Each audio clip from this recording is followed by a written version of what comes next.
the contribution of trade from Africa from 2% to the next level. Number 3, we must make Africa Union fit for purpose to secure this continent. The Africa Union must take charge of our peace, security, and stability. The Africa Union must make us solve the problems of conflict and war in our continent. We cannot progress as a continent if there is war in Sudan, there is trouble in Somalia, there is problems in DRC, there is problems in the Sahel. We must take charge of our security. We must take charge of our stability, and Africa Union must step forward to be counted to provide that cover. And finally, the Africa Union must work with us to close the infrastructure gap. We will be proposing 4 assignments.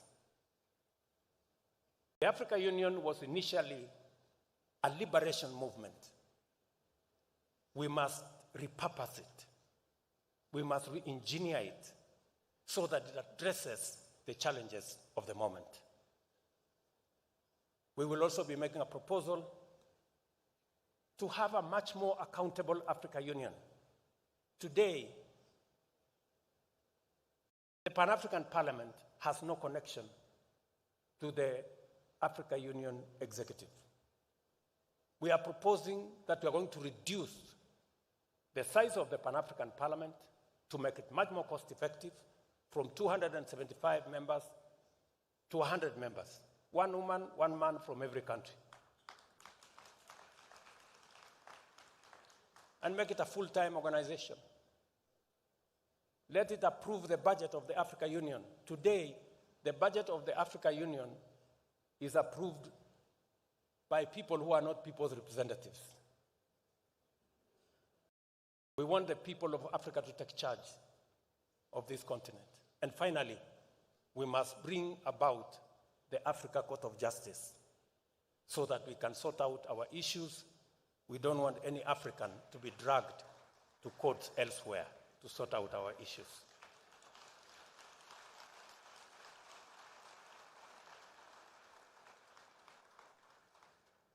We need something short of a revolution to have a good organization for ourselves. I look forward, ladies and gentlemen, to the output of these meetings, and I am optimistic that your recommendations for reforming the architecture of the global financial institutions will be as radical and as ambitious as the AU's Agenda 2063. Your participation here promises viable solutions to enable our countries mobilize sufficient resources to close Africa's development financing gap and accelerate our structural transformation across the continent. Ladies and gentlemen, the 59th annual meeting of the Africa Development Bank Group is now officially opened. I thank you.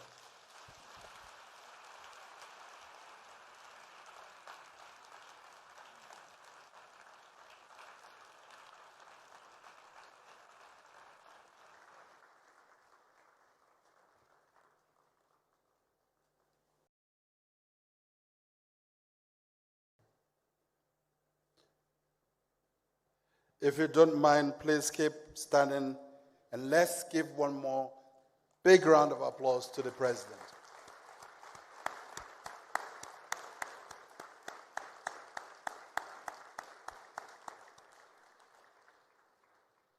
You may be seated.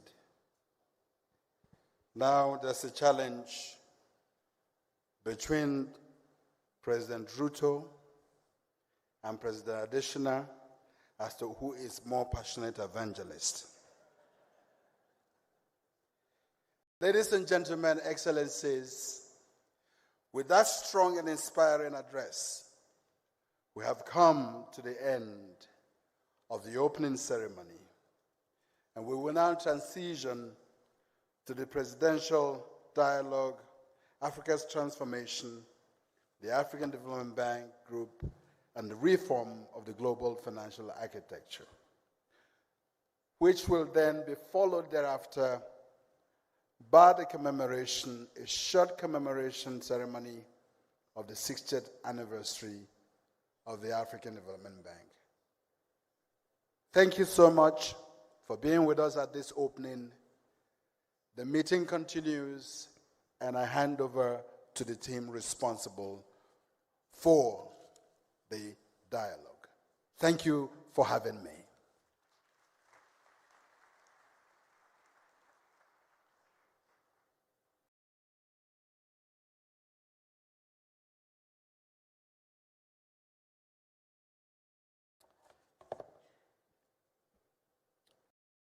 Your Excellency Dr. William Samoei Ruto, President of the Republic of Kenya, Excellencies, Heads of State, Representatives of Heads of State, Governors of the Bank, distinguished ladies and gentlemen, kindly permit me to stand on already established protocols.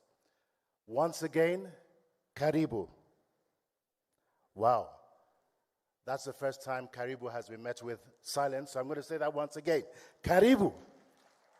Now, that's a little bit more enthusiastic. I think we're getting into it. Thank you very much, President Ruto, for those really, truly inspiring and passionate words. Very, very heartfelt. Thank you very much. Welcome to this presidential dialogue on Africa's transformation, the African Development Bank Group, and the reform of the global financial architecture here at the annual meetings of the Board of Governors of the African Development Bank, holding at the KICC, Kenyatta International Conference Center, in the beautiful, and I must say green, capital city of Nairobi. My name is Victor Oladokun. Yes, you can clap for Nairobi and certainly for Kenya. Kenya is green and has had a long history of being so. My name is Victor Oladokun, and it really is an honor to moderate the two presidential dialogues that are ahead of us this morning. Our conversations will revolve around what must be done in a fast-changing, dynamic global environment to kickstart and transform Africa's economies, as well as ensuring that they do remain sustainable. But first, permit me to invite to the podium a global leader who has a reputation, actually two reputations. One for not believing in the word impossible, and two, for being dubbed Africa's optimist-in-chief, a very well-deserved tag. Not because he is unaware of the continent's many challenges, but because he strongly believes that under any circumstances, change is possible. Please join me in welcoming to the podium once again the President of the African Development Bank Group, Dr. Akinwumi Adesina, as he comes forward to provide opening remarks.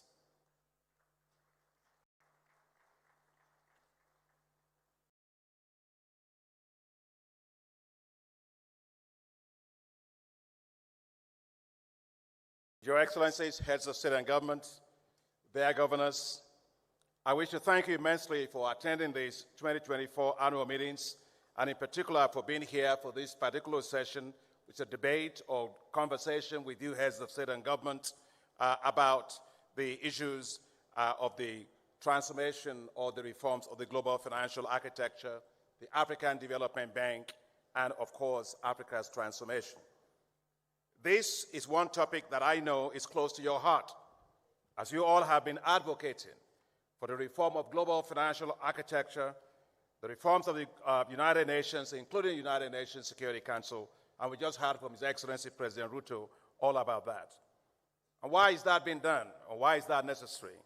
That's to ensure that Africa's voice is heard, that Africa's priorities are in fact prioritized, that Africa's financial needs are appropriately considered, that there is equity, fairness, and justice in dealing with the most pressing challenge of our time, climate change, Clearly, the global financial architecture has a great role to play in mobilizing resources for development. Yet, it is not delivering enough for Africa in 5 ways. First, it is under-delivering on climate finance for Africa. Today, while Africa's climate finance needs are in the order of $277 billion annually, the global financial architecture delivers only $30 billion for Africa, a continent that contributes the least to climate change and which suffers disproportionately from its negative effects, as we have seen in several countries. Second, the global financial system is not delivering financing at scale needed for accelerated development to meet the SDGs.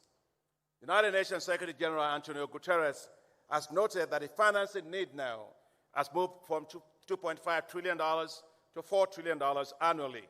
Africa alone will need $1.3 trillion. With SDGs, of course, due to lack of adequate financing, Africa will not be able to meet SDGs by 2030 under the current trajectory. Third, the COVID-19 pandemic showed the huge divergences in financing capacities to deal with global pandemics and its effects between developed countries and developing countries. While developed countries provided over $19 trillion to support their economies during this pandemic, equivalent to roughly 18% of the global GDP, African countries provided only $83 billion, or 3% of their GDP. No wonder there is economic divergences between Africa and developed countries and even emerging market economies, because we hear something about COVID, that people have long COVID. But now also in terms of fiscal space for African countries, it's a long COVID in terms of fiscal space because it takes a long time to be able to recover from such pandemics like that. Fourth, the global contingent financing facilities have not been fair and equitable. Take the case of the special drawing rights, as President Ruto has mentioned. Out of the $650 billion of Asia allocation, Africa got $33 billion, which is roughly 4.5%. In other words, those that needed it the most got the least. However, I want to really thank the IMF. I want to thank my sister, Kristalina Georgieva, and all our team at IMF, and of course the IMF board, for recently approving the use of SDRs as hybrid capital, which of course multilateral development banks like us can leverage 3 to 4 times and deliver greater impact based on the model that the African Development Bank and the Inter-American Development Bank have developed. We're very grateful for that support. I also like to commend the IMF for providing a third seat for Africa at the board of IMF, as the chairman person of the African Union Commission mentioned the importance of having more space around the table for Africa, and we're grateful for that as well. The admission of African Union to G20 is also a commendable development, long overdue. Fifth, the global financial architecture is failing in dealing with the high rising debt burdens of African countries. While the G20 Common Framework is working to address these challenges, and we support it, to achieve equal and comparative treatment between official creditors, private creditors, and commercial lenders, the process, however, is taking way too long. Unfortunately, we shouldn't forget that Africa went through things like that in the 90s. The Multilateral Debt Relief Initiative, also the Highly Indebted Poor Country Initiative, that just dragged on, and unfortunately we had a lost decade because of that. There's therefore a need for speedier, comprehensive resolution of debt burdens of countries. It's hard to run up a hill with a backpack of sand behind one's back. So while globally the Debt Service Suspension Initiative helped to defer due debt service payments, it only postponed it. It did not solve the problem. There is need for more timely, comprehensive debt treatment, debt restructuring, and debt resolution for African countries. And finally, Your Excellencies, The rules of global taxation, as President Ruto rightly mentioned, need to be modified to ensure that they are serving developing countries. Cooperation across jurisdictional tax rules is needed to avoid Africa losing taxes to multinational corporations that do illicit capital flows. And sometimes I hear a lot about illicit capital flows. It's not just African countries. In fact, quite a lot of multinational corporations have more lawyers, they have more accountants, they have more people than the whole country has. And therefore, we have to make sure that the whole issue of profits, tax avoidance, and profit-based shifting is addressed. In my view, if you do business in Africa, you should pay taxes in Africa. Your Excellencies, we look forward to hearing your views and perspectives, especially what the African Development Bank and all of us can do in the reforms of the global financial architecture. I'm particularly delighted that my dear brother and friend and colleague, His Excellency Dr. Mohamed Al-Jazal, President and Chairman of the Islamic Development Bank Group, is here with us today at our annual meetings, and he will also be sharing with you some thoughts ahead of your conversation. Once again, thank you, Your Excellencies, for your participation. It's a great honor for us to have you. Thank you very much.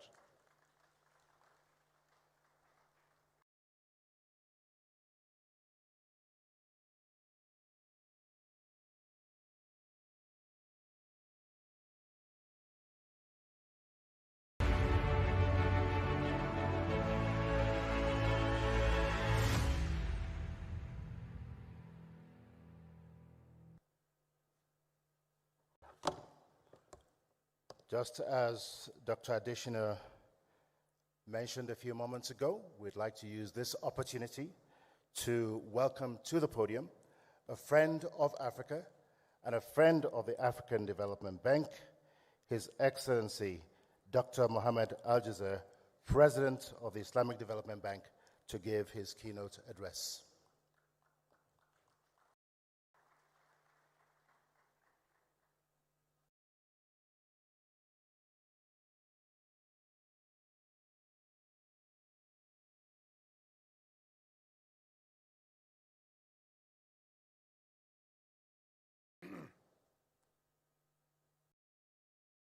Bismillah ar-Rahman ar-Rahim. Your Excellency, President William Ruto, the President of the Republic of Kenya. Your Excellencies, Heads of State, Your Excellency, my dear brother and friend, Dr. Adesina, President of the African Development Bank Group, the honorable heads of international and regional institutions, honorable ministers, ladies and gentlemen. It is indeed an honor to be part of this special gathering to celebrate the African Development Bank Group's 60 years of remarkable contributions to Africa's development journey.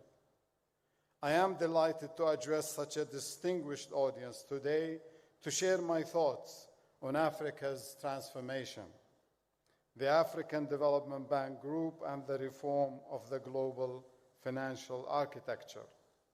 Let me also take this opportunity to highlight the exceptional value we at the Islamic Development Bank place on our strategic partnership with the African Development Bank Group. It is a commitment to a shared dream of transforming the African continent and helping it deliver on its hopes and aspirations. Your Excellencies, ladies and gentlemen, Africa, a continent full of promise and endowed with abundant resources. Africa, a continent that holds the dreams and aspirations of hundreds of millions of its people. Africa, a continent full of potential, yet grappling with critical challenges on its road to structural transformation. Since the turn of the century, many African countries have exhibited strong economic growth. A significant portion of this growth is the result of better macroeconomic management, higher investment and trade, larger regional markets, and to a lesser extent, some degree of structural transformation. Despite this progress, the core components of human development, including income levels and formal employment, remain low and vulnerable to shocks. This leads me to the key question that the region and its governments need to tackle in the coming years. What will it take to ensure that this higher growth is sustainable and inclusive? To foster and sustain development gains, economic growth alone is insufficient. African countries need to deepen their structural transformation to ensure a prosperous and secure future for all Africans. The priority will be on transforming natural resource-driven economies into knowledge-driven ones, while taking advantage of the region's demographic dividend. Reforms ought to focus on fostering a more conducive business environment to enhance competitiveness and encourage initiatives that take advantage of regional growth opportunities. In this regard, the African Continental Free Trade Area offers a huge potential for building regional supply chains, developing intra-African production networks in manufactured goods, and enhancing competitiveness. Excellencies, ladies and gentlemen, Africa is on the ascent, and I am optimistic about its development prospects. However, recent estimates suggest that Africa will require an additional $200 billion annually to achieve the SDGs by 2030. Moreover, it is becoming increasingly evident that the current global financial system will not be able to provide the necessary support to achieve the ambitious transformative agenda of Africa. It is thus not surprising that there are calls for a rethink of this framework to make it more efficient and just, giving a greater voice to the global South. Additionally, significant resources are being diverted to debt servicing at the expense of critical investments in health and education. This situation clearly demands urgent reform. Excellencies, ladies and gentlemen, over the past 5 decades, the Islamic Development Bank Group has remained steadfast in its commitment to Africa's socio-economic development. By the end of 2023, our financing to Africa totaled approximately $74 billion, including $45 billion specifically dedicated to enhancing trade. Our efforts have been significantly strengthened through long-standing cooperation with development partners, including the African Development Bank. Between 2017 and 2023, we achieved a record co-financing volume of $2.9 billion with the African Development Bank, enabling us to co-finance 22 operations across diverse sectors, and some of them have been mentioned by my brother, Mr. Adesina. I am pleased to announce that during the Islamic Development Bank's Golden Jubilee celebrations in Riyadh last month, we further enhanced our partnership with the African Development Bank by expanding its scope and setting a higher co-financing target over the next 5 years. In this quest, where collaboration is paramount for success, the role of the Arab Coordination Group, or the ACG, in fostering development and progress across the African continent cannot be underestimated. To this end, the ACG has been a long-standing supporter of African countries and has cumulatively invested over $220 billion in the region to date. bolstering its support for African partner countries. In November 2023, the ACG pledged a $50 billion financing envelope over the next 7 years to help build resilient infrastructure and inclusive societies in the African continent. Excellencies, ladies and gentlemen, we share common dreams for Africa, a continent free of poverty where no one is left behind, a continent of hope and prosperity driven by innovation and entrepreneurship, a continent providing meaningful employment opportunities for its youth.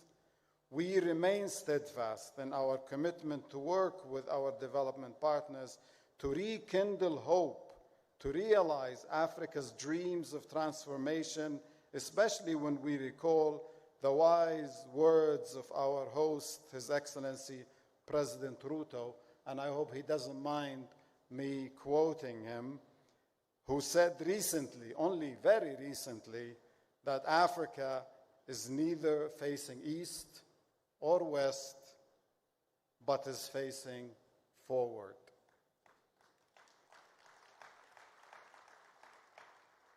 I wish you all successful deliberations throughout the remainder of this dialogue. I look forward to positive impact these discussions will have on shaping our strategies and actions to mobilize affordable financing for Africa's inclusive growth and structural transformation. Thank you very much. Wassalamu alaikum wa rahmatullahi wa barakatuh.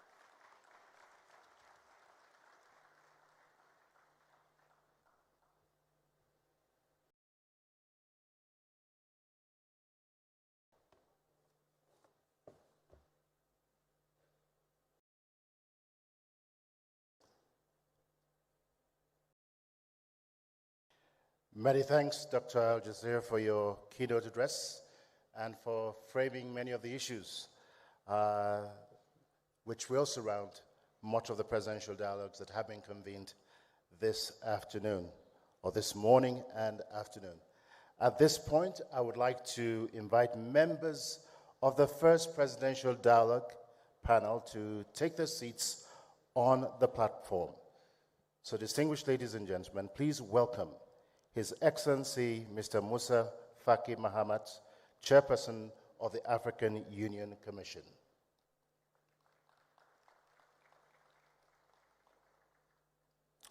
Her Excellency Mrs. Sarah Kugon-Gelwa Amadila, Prime Minister of the Republic of Namibia, representing His Excellency Mr. Nangolo Mbumba, President of the Republic of Namibia. His Excellency, Mr. Mohamed Yunus El Menfi, President of the Presidential Council of the State of Libya.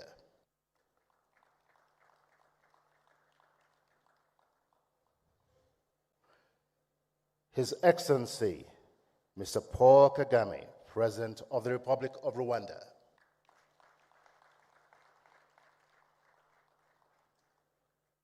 And last but certainly not the least, His Excellency, Dr. William Samoei Ruto, President of the Republic of Kenya.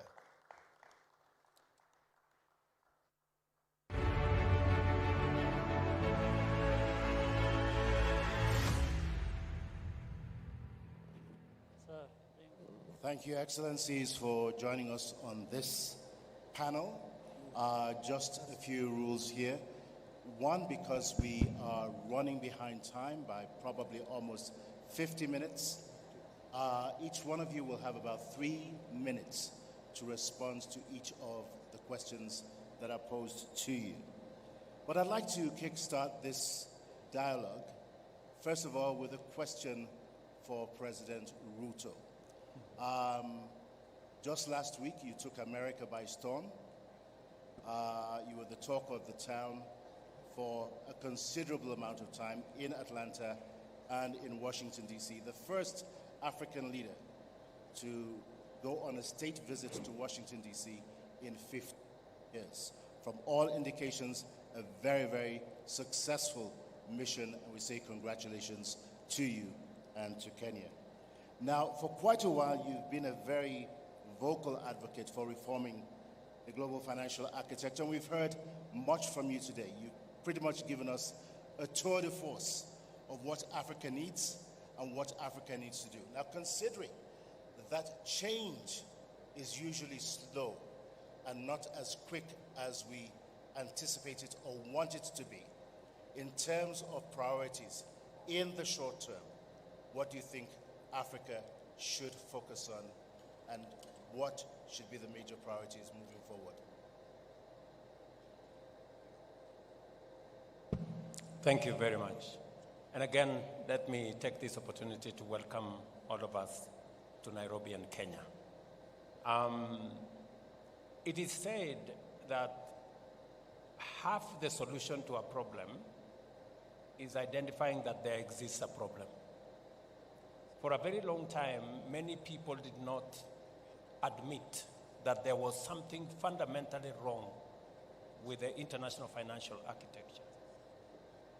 In fact, initially, when voices were raised, they were dismissed. But I want to say today we are very proud, those of us, especially from this continent, who raised our voices, that today the conversation in the world is no longer whether we have a fit-for-purpose international financial architecture. Everybody admits that there is something fundamentally wrong with it. The issue in conversation now is where, how do we reform it? So the issue of reform is settled. It must be done. And I think it begins with, once we understand the problem, then it begins with, where do we start? I think what we are saying is we need a financial architecture that has the following characteristics. Number one, long-term financing. 40 years, grace period, 10 years, or something in that order. Number two, low interest rates, concessional financing, including, where possible, grants. Number three, we also need financing at scale. The quantum is very important. And then number four, we also need financing that is agile, that is flexible, especially that responds, that is climate sensitive, so that if there are shocks, that financial architecture must be responsive, because climate change is the new normal. Switching from drought to floods progressively is becoming what it is. In Kenya, we had drought a year ago that decimated 2.5 million heads of livestock. This year, we're in floods that has taken the lives of 200 Kenyans. So this is the new reality. So the financial architecture that must be in place must respond to this climate reality that we have. And finally, is to be sensitive to sustainability. So our priority is to sort out the financial architecture. That's number one. Number two, our priority is to make sure that this continent, with its tremendous potential, we move it from potential to opportunity, from opportunity to investment. And finally, as I have said, even as we try to do something outside, we must also do something inside. That is why we are also looking at our own systems, our own governance, our own instruments.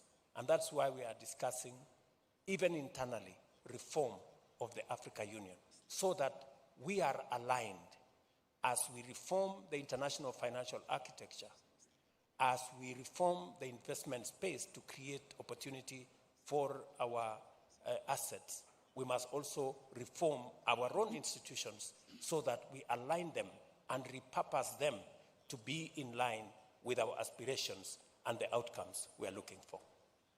Thank you very much, President Ruto. In other words, reform is a two-way street. It's not just one way. But allow me to follow up very quickly.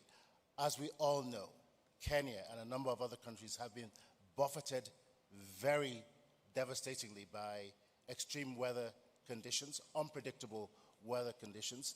And I think the projections for Kenya and other countries in the region are that over the next 7 years, we're still likely to see the same kind of weather patterns that we've seen this year. That being the case, and again, following a two-way reform process, what is it that African countries should be doing right now to mitigate the effects of climate change? It is true that predictions are that Kenya and our region is going to have above normal rains for the next 7 years. That's a prediction. It is both positive and negative.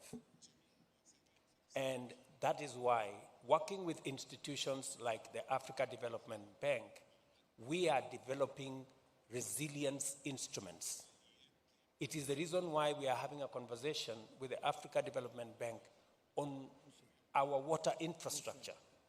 How do we take care of this excess water? And how do we turn this excess water into an asset for making sure that we use it for our food security, we use it for the positive elements. So we must align our programs, our strategies with the reality of the moment and with the predicted reality of the future. So that is the alignment that we must do. Thank you very much, President Ruto. I'm going to come to President Kagame next on a number of issues, particularly with regards to the global financial architecture, as well as the issue of reforms. Both yourself and President Ruto have been aligned. That being the case, what reforms do you really think should pave the way for giving Africa the resources that it needs to finance its own transformation and inclusive growth, even in the face of devastating climate change? What are the most critical reforms that you see and anticipate are needed? Thank you. Let me quickly, first of all, and more importantly, thank our hosts, President Ruto, His Excellency, and also the President of the Africa Development Bank Group for inviting us here. Now, quickly to the point, we are talking about the architecture of, international financial architecture. Therefore, in mind, we have the architects. So what did the architect have in mind when they provided us with the architecture we have to deal with? They must have had their own interests. They must have framed things the way they wanted to benefit themselves, or maybe we can assume that they wanted to benefit the whole world. Now, we are here discussing the situation as it is, where we find there are enormous resources in this world, but inequitably distributed. So Africa has to look at itself and look at the whole world as it's set up. And we know in this world, people, countries, work for interests, their own interests. Africa's interests and the countries of our continent interests must be taken care of, beginning with ourselves. So, and we talk about speaking with one voice many times. It has to be one voice. It has also to be loud and clear and effective. For that to happen,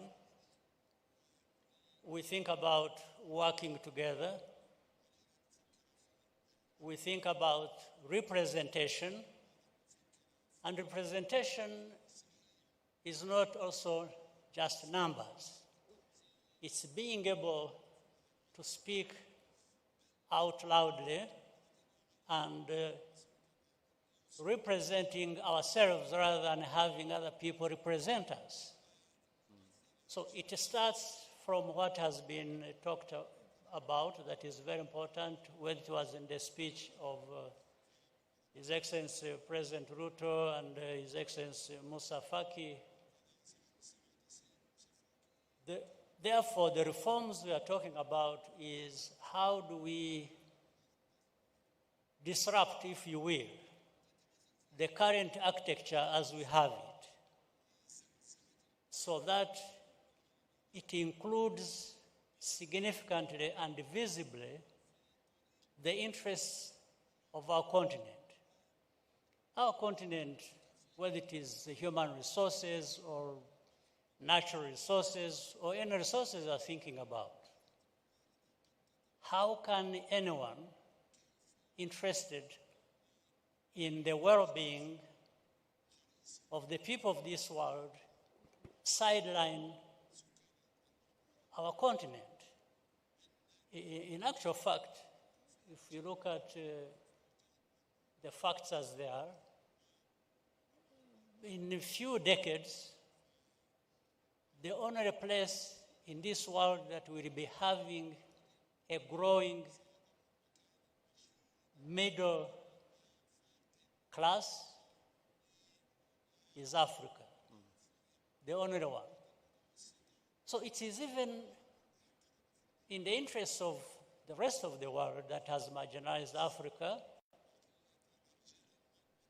to contribute to the well-being of our continent, because the growth of Africa, based on this middle class, feeds into the growth of the rest of the world. So they should even be accepting some of these proposals in self-interest, because Africa grows, the whole world grows. But Africa cannot wait to be handed this opportunity by anybody else. We therefore must be on the front line, really fighting for this right, and therefore for ourselves, but also which contributes to the well-being of the rest of the world.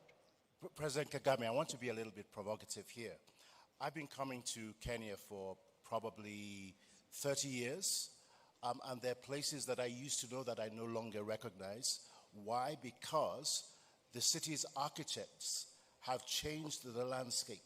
Now, most of the Bretton Woods institutions were created 60 to 80 years ago at a different time from the one that we live in. So, if we're going to talk about reform, it's not just the access to resources. It's looking at those institutions that were created back then and asking the question, are they still relevant to the needs of today? What is your thought about redesigning a lot of these institutions to make them fit for purpose?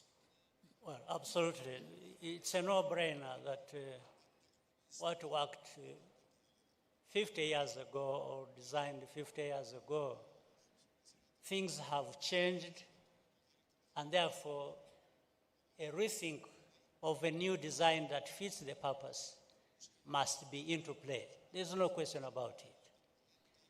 But here what we are talking about is not simply an argument of whether, this is fit for purpose or this. I think everybody understands that point.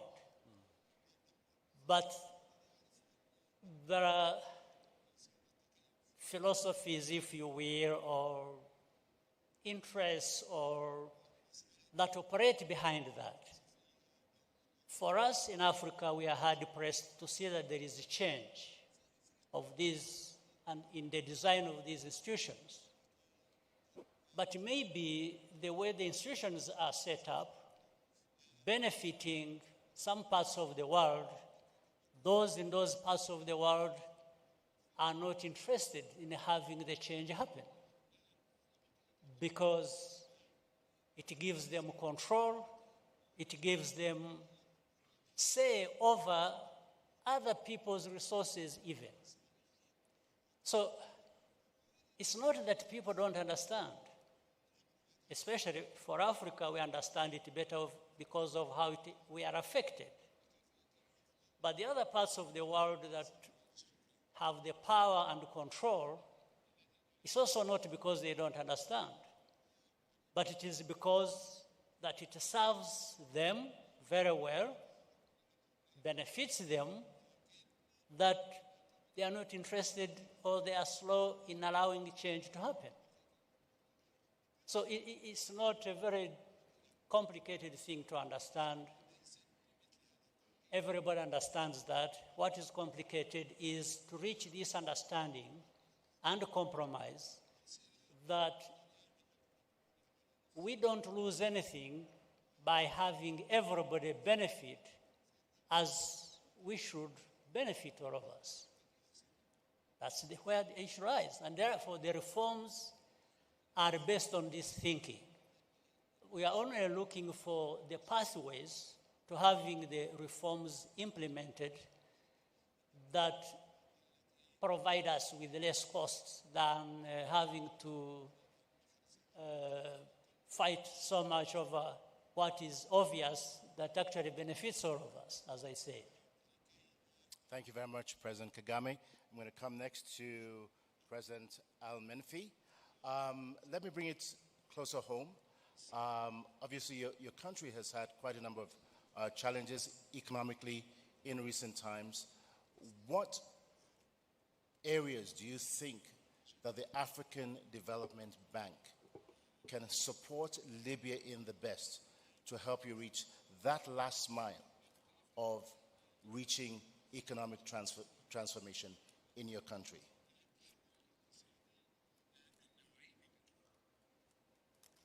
شكرا جزيلا. أنا أعطي فرصة حتى للترجمة إذا كان في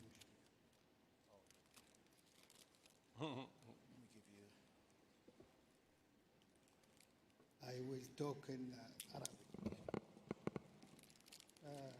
And President Al-Menfi, if you could just move your microphone a little bit closer to you.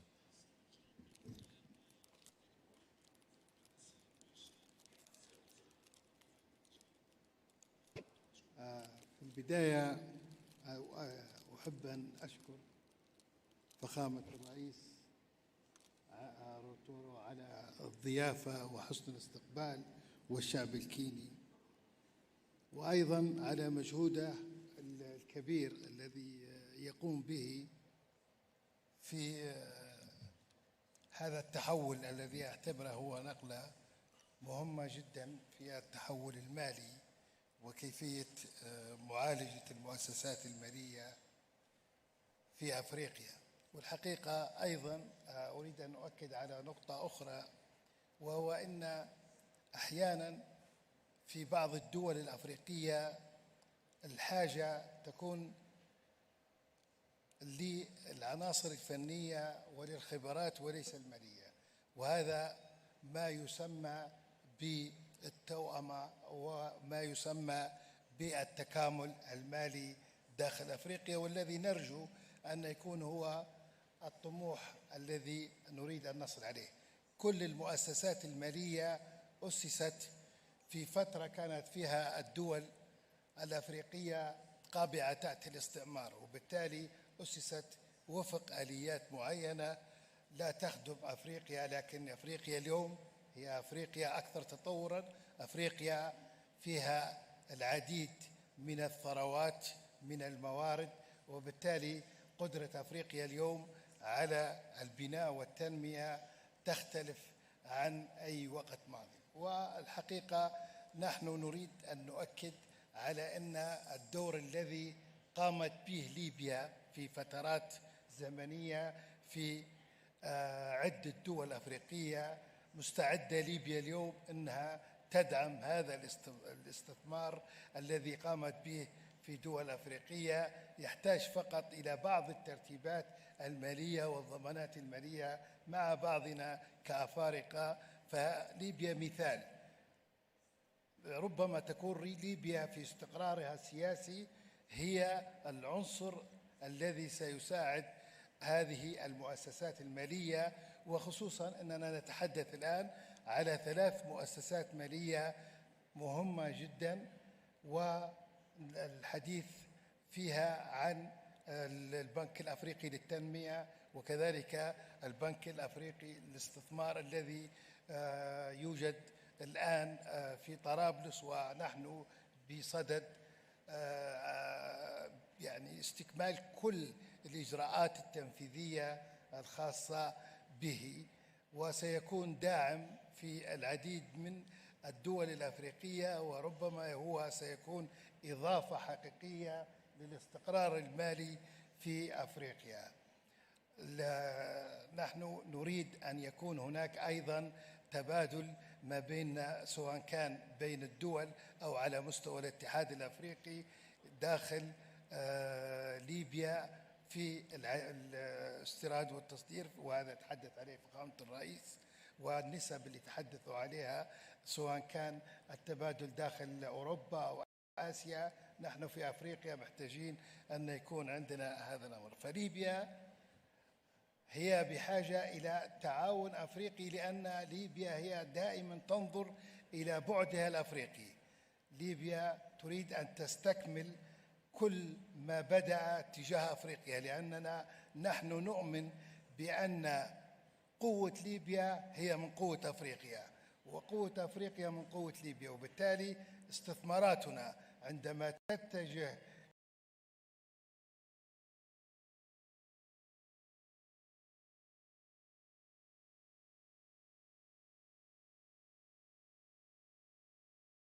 إلى الجنوب خصوصا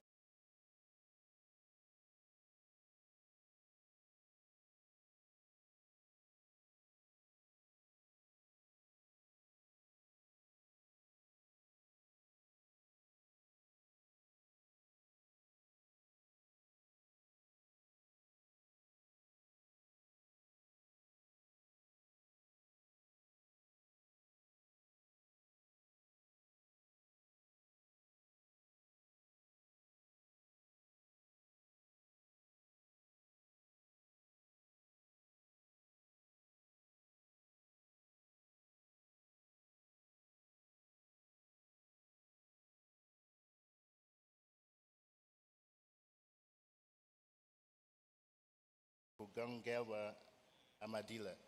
Kindly forgive me. I know that my pronunciation is not too correct, but please forgive me here. I'm very, very particular about pronouncing names properly. Now, your country, Namibia, was one of the first to attain upper middle income status in Africa. A great accomplishment. What are some of the lessons that the rest of Africa can take away from Namibia in this regard? I think your microphone is off. Yes, thank you very much, moderator. And I would like to extend appreciation to President Ruto for the invitation extended to our president to attend. Unfortunately, he could not attend due to other commitments and has asked me to represent him. Yes, Namibia has achieved the status of an upper middle income country.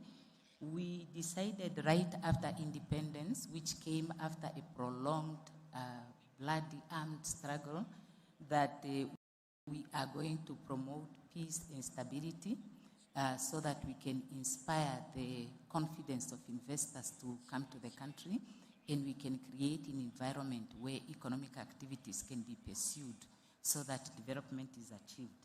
We also adopted economic policies that ensured macroeconomic stability and also incentivized investors, both local and international, to come to the country.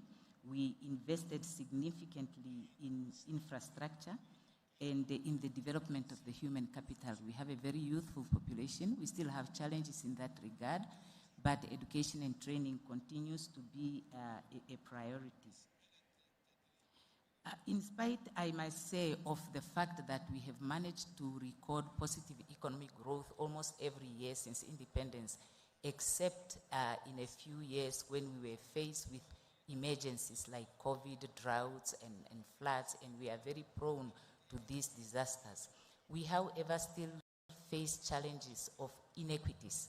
The bulk of the population, who are the indigenous communities, are living in poverty, and much of the wealth is owned by Namibians of European extraction.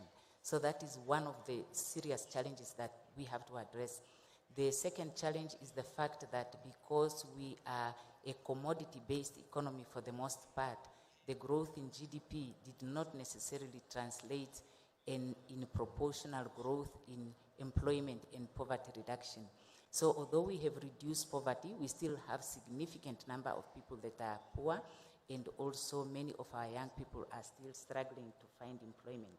So we consider it a priority to diversify the economy, to promote value addition, so that we can create jobs and also reduce the vulnerability of the economy to external shocks, including the shocks to droughts and floods. And actually, as we speak now, Namibia is experiencing one of the worst droughts that we have faced. About 1 million people are depending on government support to be able to survive, because the harvest was very poor, the rains were late and grossly inadequate. So we do have those challenges, and we are also prioritizing, because we are a small population, we are only 3 million, and we are vast in terms of infrastructure. It's very costly to put them up. We are prioritizing integration with the rest of the continent, so that we are not limited in what we produce by our small population. Well, thank you very much, Prime Minister Madila. Very much appreciated. I'm going to come next to His Excellency Musa Faki Mahamat. Now, in your position as AU chairperson, you have a front row seat on what's going on in different parts of the continent.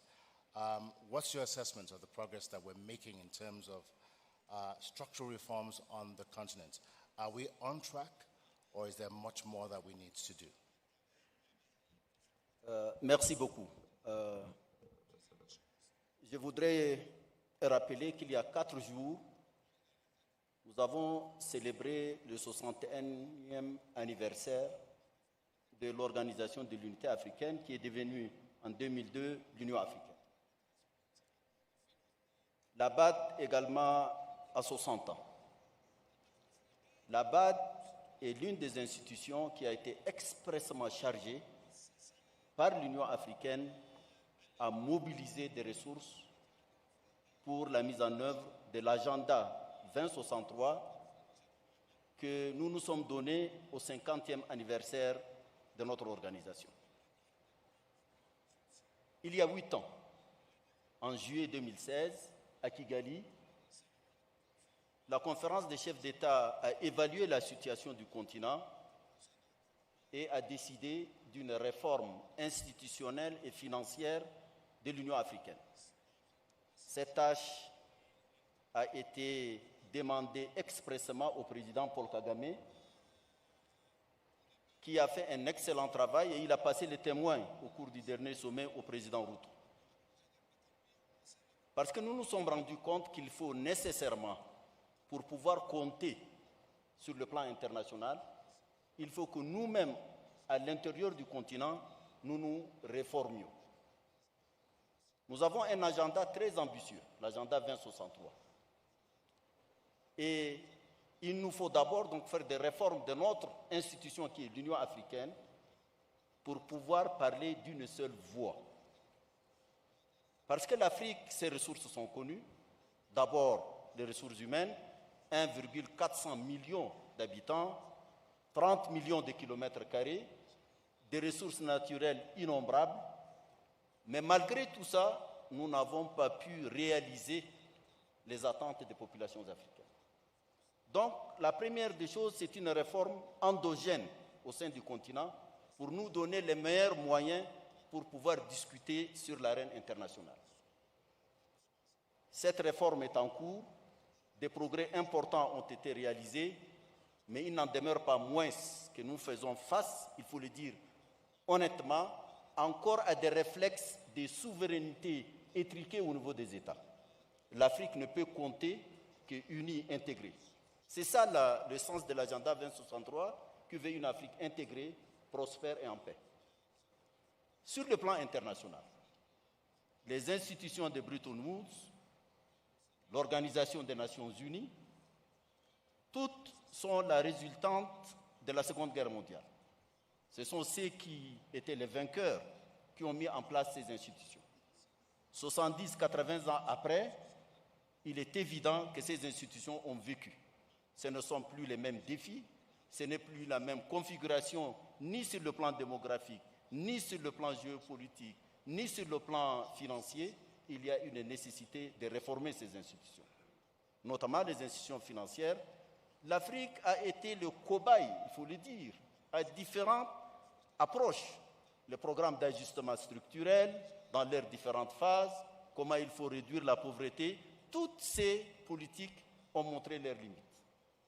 Aujourd'hui, l'Afrique vient avec ses priorités, avec une planification bien établie et demande à la communauté internationale, ce n'est pas une charité, c'est de pouvoir accepter l'Afrique dans sa diversité avec son potentiel et la traiter seulement d'égal avec les autres régions du monde pour lui donner la possibilité de se développer. Je crois qu'il y a un travail important à faire et il faut que les partenaires, ceux qui tiennent le haut du pavé, puissent comprendre la nécessité. Si on veut un monde pacifique, un monde solidaire, il faut nécessairement voir l'Afrique d'une autre façon. Il n'en demeure pas moins que pour nous, nous-mêmes, il faut qu'on améliore notre gouvernance, qu'elle soit politique, institutionnelle, économique et financière, mais il faut également que la communauté internationale, si on veut un monde de stabilité, revoie également ces règles qui ont été édictées il y a 80 ans et qui ne correspondent pas du tout à la réalité d'aujourd'hui. Voilà où nous nous trouvons. Absolutely. Thank you very much, Your Excellency. And I'm going to go just from the point you just made right now over to President Kagame. Now, no one is in any doubt that reshaping and reforming the global financial architecture is going to be a walk in the park. It's going to have its own challenges. And it would seem that doing so, the reforms that we need are going to be both short-term and long-term. This being the case, what must Africa do to ensure that it strengthens its voice and it is able to engage in ongoing conversations on reforming the global financial architecture? What is it that we need to do on a consistent basis? So this isn't just a one-off conversation. What are the things that we need to do in the global space? We must walk the talk because we have discussed these issues for many years, as I can remember, and we are saying the right things. So we must start doing the right things that we know how. One is being together.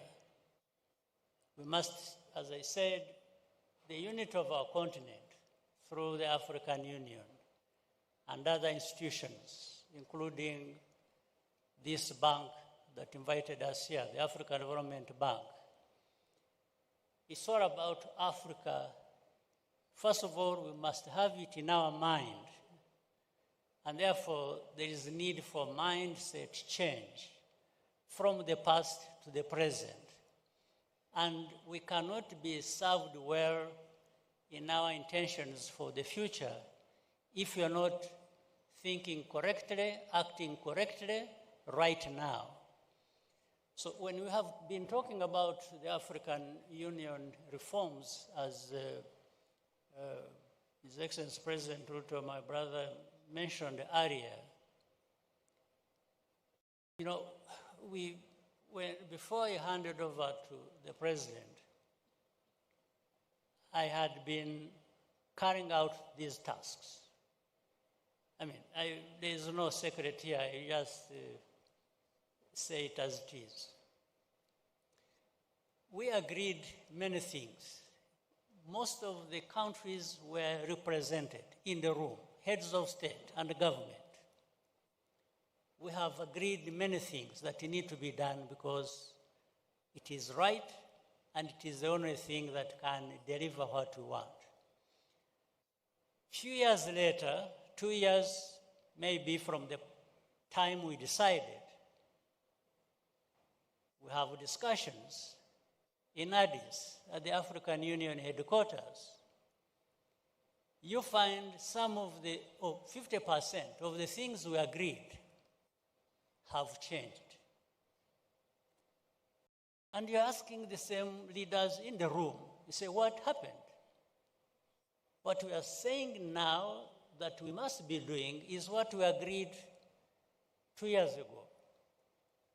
Why have we not done exactly what we agreed? And nobody gives an answer. So we cannot escape this. We cannot escape doing the very things we have agreed to do because we know that is what is going to deliver what we want for our continent. There is no other way I can put it. There is no magic wand that is in anybody's hand to bring the change that we want. So when we are here discussing and everybody is listening and we are listening to ourselves, we must get out of this room with a commitment, a conviction that we can actually deliver what the continent wants, and we are the ones to do that. The rest will continue to be discussions back and forth, speeches back and forth, but we will not get the results. But some progress has been made. It is a slow progress. Even then we are saying we can't afford to move slowly. It's urgent. It's long overdue. So that's what we need to be working on as we move forward. And that's the hard task. I was happy to hand over to my brother here to... He's younger, so I think he has what it takes to do that. But he will need our support, all of us. And I believe that President Ruto indeed will move with speed, as he has shown even here in Kenya, and we believe that he will do the same for the continent. I just want to quickly touch base with Your Excellency Musa Faki. With regards to the global financial architecture, how do you see that dovetailing into the ambitions of Agenda 2063? Je crois que, permettez-moi. And I ask that question because a lot has happened, and a lot has changed, and a lot has been transformed on the global scene since Agenda 2063 came into place. And that's still a long way off. But what are your thoughts in this regard? Je voudrais d'abord remercier le président Kagame et le président Ruto qui mènent cette importante réforme au sein de l'Union africaine. Il est évident que si nous allons en rang dispersé, on ne peut pas influer sur la réforme des institutions financières internationales. Ça, c'est une évidence. Et donc, plus nous travaillons pour resserrer les rangs, partir avec une position commune africaine, mieux c'est pour nous pour pouvoir espérer modifier les règles qui sont en cours. Aujourd'hui, l'Afrique a une image qui n'est pas la photographie réelle du continent. On nous prend comme un continent à risque et donc les taux sont extrêmement élevés. Le président Ruto l'a dit, il a donné des chiffres, peut-être 9 fois, 10 fois les taux qui sont utilisés ailleurs. Et donc, pour pouvoir financer l'agenda 2063, et notamment les projets phares sur lesquels travaille le NEPAD, l'ODA NEPAD, la Banque africaine de développement et les autres institutions, y compris la Commission de l'Union africaine, on a besoin de financement. Et ces financements ne peuvent pas être mobilisés uniquement en Afrique. Il faut évidemment que les règles en matière d'investissement, en matière de tout, soient révisées pour que le continent africain puisse, comme les autres régions du monde, pouvoir être investi sur le marché interne est en train d'être fait. Il faut bien que la communauté internationale, le système international lui-même s'adapte pour pouvoir, de manière juste et équitable, donner la chance au continent africain de pouvoir se développer. On ne peut pas continuer à être juste un réservoir de matières premières, un champ de bataille géopolitique, et c'est ça les risques majeurs. Nous avons été un théâtre, et nous risquons encore d'être un théâtre dans la bataille des grandes puissances économiques, et c'est ça le risque le plus important. Plus, nous, en notre sein, il faut qu'on travaille en rang serré pour pouvoir parler d'une seule voix et constituer une force de négociation avec les partenaires, parce que l'un des pas importants de notre agenda, c'est également le partenariat. On ne peut pas se développer en autarcie, c'est évident. Et donc, il nous faut pouvoir, dans le cadre de notre partenariat, parler d'une seule voix. Malheureusement, je regrette de le dire, jusqu'à là, nous n'avons pas cette force unificatrice qui parle d'une seule voix qui peut peser réellement sur l'ordre des choses. Donc c'est un défi à la fois pour nous-mêmes, sur nous-mêmes, et vis-à-vis de la communauté internationale, notamment les institutions financières internationales. Thank you very much, Your Excellency. I'm just going to provide each one of our panelists with a closing comment as we bring this session to a close, keeping in mind, again, the theme of this conversation, Africa's transformation agenda. But I'd like you to focus in on what the African Development Bank can still do to help achieve the agenda. Yes, you've been very glowing in all of your assessments and the reports on the bank and the work that Dr. Additioner and the rest of his team are doing. What is that extra mile that the African Development Bank needs to take to help unleash some of the potential and bring to fruition the ideas that we're talking about today? I'm going to start with Her Excellency, the Prime Minister of Namibia first, and work our way backwards, but leave the last word for President Ruto. Yes, thank you very much. I would say first we applaud the ADB for the work that it has done in terms of mobilizing funding and the good governance that is prevailing at the institution that inspires the trust of the partners to work with the bank to raise funds to support development in Africa. The first point that I would like to raise is one that relates to funding for middle-income countries, drawing from the experience of Namibia. This is a challenge that we face everywhere, including at the ADB. Because of the higher per capita income, in spite of the inequities that I have referred to, the high unemployment and high levels of poverty, we get funding that is quite pricey, making it difficult for us to raise the adequate resources to fund development. Secondly, I would advise the bank, and I think it is amenable in that regard, as we do also advise other funders, to look at how their support can assist countries to develop their local capital markets. Because Namibia is one of those countries that have a relatively developed capital market, but not optimally developed, to be able to ensure intermediation. We actually export capital, whereas we borrow externally. So that is an aspect that is very important for us. Then there is the issue of funding to private sector, apart from funding government, without the requirement of government to provide a collateral.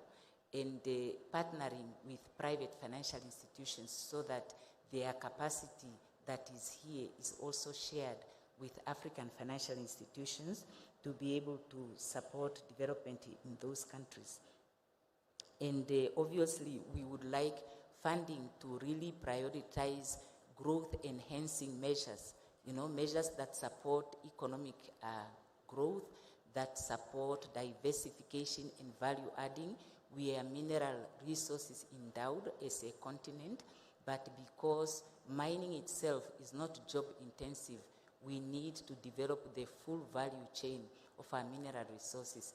And we thank the bank for advocating for increased special drawing rights for African countries, and we would like it to also amplify the voice of middle-income countries so that we can raise more resources. There have been talks about also equity in terms of the harnessing of benefits from natural resources. This is something that is important for us as African countries, being the host of most of the resources. We want to share equitably in the benefits and supporting capacity to fight illicit flows of capital, so that we obviate the need for our countries to rely on external borrowings. Countries like Namibia could actually develop self-sufficiency in terms of funding if we can address illicit flows and we can optimize capital markets development. Thank you. Thank you very much, Prime Minister Amadia. Very excellent points, and I'm sure Dr. Adishna is listening. Thank you very much for your input there. We're going to come next to President Kagame. I will try to be very brief. I think very good points have been made by the Prime Minister of Namibia. But I want to thank the African Development Bank's president and his team, who have done a very good job of mobilizing resources for our continent and also leveraging them, those resources, to broaden the investments as we need them on our continent. And I would only, with the support of everyone on our continent, would urge him to even mobilize more resources, especially the private sector resources to be invested on our continent, because other sources are not enough in and of themselves.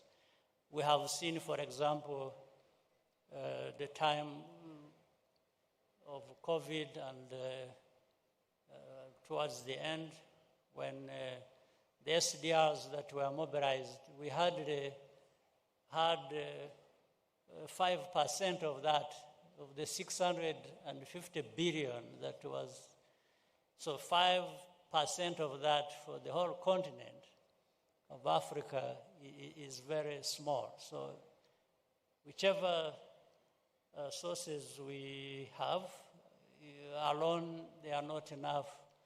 We need to diversify, therefore, the sources of the money that we need to invest on our continent. And I think that helps development of Africa to realize the agenda that is set for the 2063. And therefore, I thank all the leaders of our continent so that we continue to work together to support Africa Development Bank institution. Thank you very much, President Kagame. And we'll go next to President Al-Menfi for your thoughts in this regard. شكرا جزيلا. أيضا أنا أحاول الاختصار. أؤكد أيضا على أن الدور اللي يقوم به البنك الأفريقي للتنمية في أفريقيا وما سمعنا عليه حتى من خلال العرض اليوم هو دور مهم جدا، ونحن ندعم هذا الدور ومستعدين أن نكون في دعمنا أكثر تطورا خلال الفترة القادمة في مجالات عدة، وأيضا كيفية التعاون وبيننا وبين هذا البنك خلال الفترة القادمة حتى نطور من ليبيا ومن أفريقيا بشكل عام. ولكن أريد أن أؤكد على أن السير في مسيرة الإصلاح في المؤسسات المالية الدولية اللي نحن تحدثنا عنها لابد أن يكون هو الحفاظ على موقف موحد أفريقي والتمسك به حتى نتمكن من الانتهاء من تأسيس المؤسسات المالية الأفريقية، ومنها على سبيل المثال المصرف الأفريقي للاستثمار اللي تحدثت عليه، واللي نتمنى أن الدول اللي لم تعتمد هذا المصرف تقوم بالاعتماد، لأنه سيكون عنصر من عناصر البناء في أفريقيا. وعلينا جميعا كقادة أفارقة أن ننفذ مقررات الاتحاد الأفريقي والتي تمثل مواقف موحدة. شكرا جزيلا. Thank you very much, Mr. President. And last, well, not last actually, because we're going to come to President Ruto later on. I'm going to ask the AU Chair, Musa Faki, for your thoughts in this regard.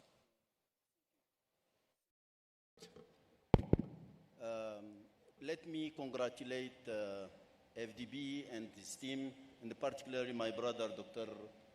Adesina. They did very well, and they're doing very well.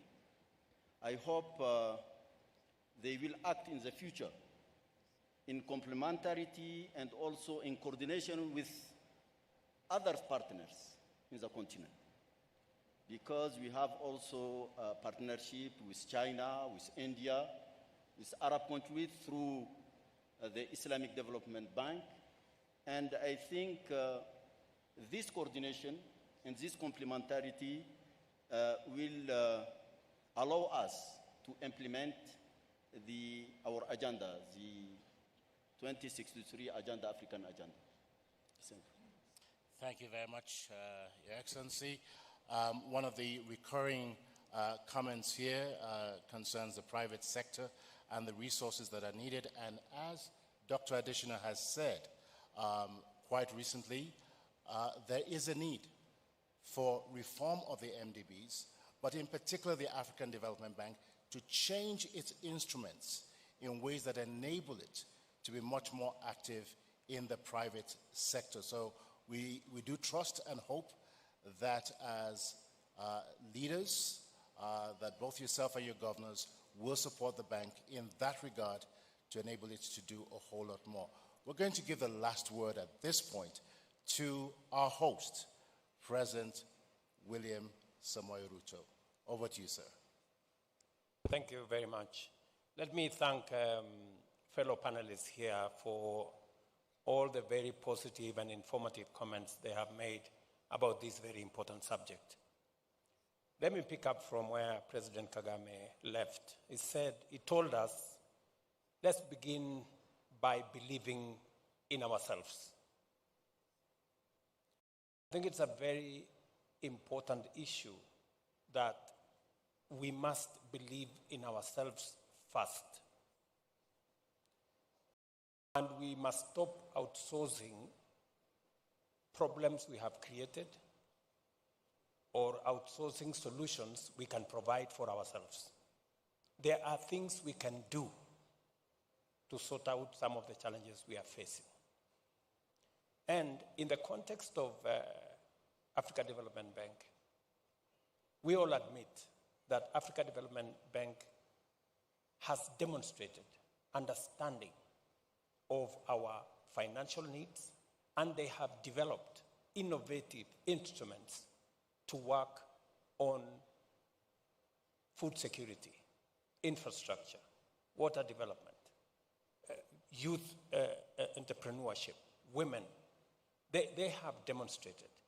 What ADB wants or needs from us is us to believe in them the way they believe in us. Provide support for ADB, and that is why we are voicing our support for replenishment of ADF, $25 billion, we are enhancing our own support through enhancing our shareholding in Africa Development Bank.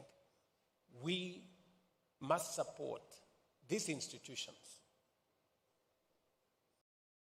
Africa Development Bank here, AfriExim, Trade Development Bank, all the other financial institutions in our continent.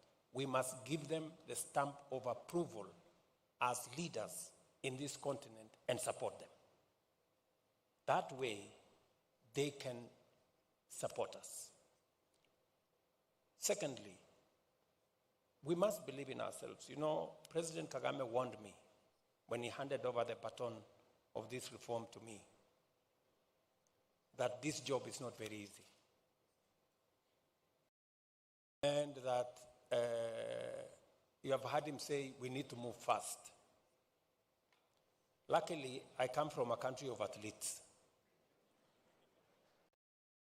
So running fast will not be a problem. My only worry is that we should not leave anybody behind so that we can move together. And hopefully, we are all listening as leaders here that we need to believe in ourselves. Whatever, we must walk the talk. We must believe in ourselves. We must do this because it is necessary for us. We can never go wrong by doing the right thing. And finally, let me ask ADB, looking into the future, to give them two assignments. We need to write a new narrative for Africa. We have been profiled negatively for far too long. Please, if you can support an Africa credit rating agency that will be factual about the situation in Africa. Let me give you an example. We went to the market as Kenya. And then there was a situation in Niger. And we were told, you are going to pay 2 points more because there was a situation in Niger. Niger is very far from Kenya, you know. But somewhere, somebody sitting in Washington or some other place thinks Niger is in Nairobi, you know.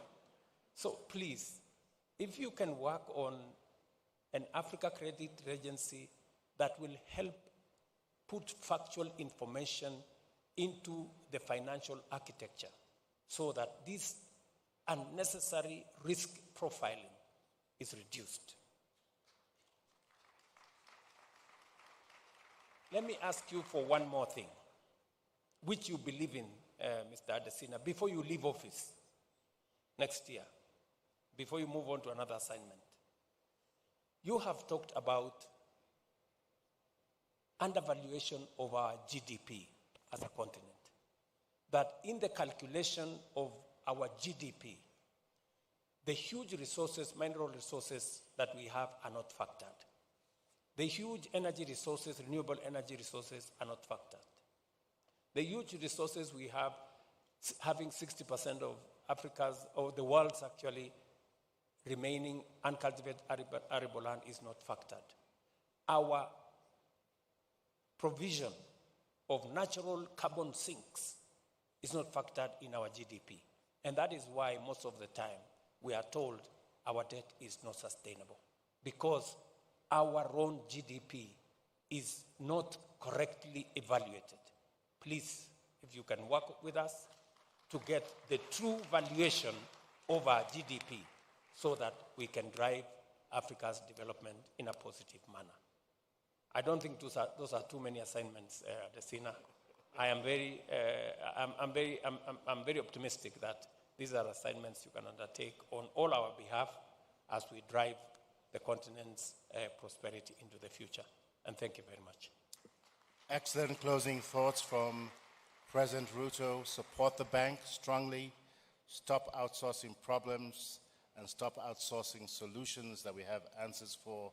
Believe in ourselves, write a new narrative, develop, as a matter of urgency, an African credit rating agency as well as re-evaluate our resources. Excellent closing thoughts. I want to say a very big thank you to all of our presidential delegates, our panelists during this session for your excellent thoughts. You've given us much food for thought. Again, we thank you, President Ruto, President Kagame, President Al-Menfi, Prime Minister Kugon Gelwa Amadila, and AU Commission Chair Musa Faki. Thank you for enriching our conversation this afternoon. Ladies and gentlemen, could you kindly give our distinguished presidential panelists a warm round of applause and thank them for their leadership of our continent.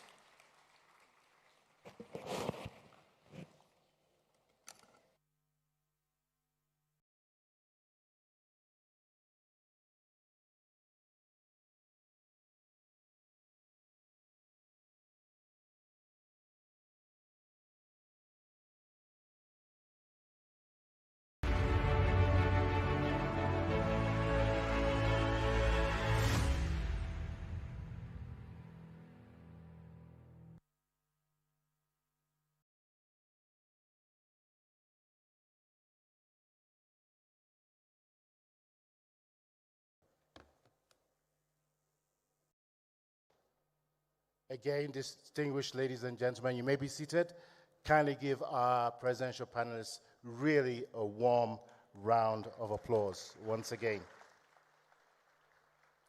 Now, in less than 5 minutes, the technical crew will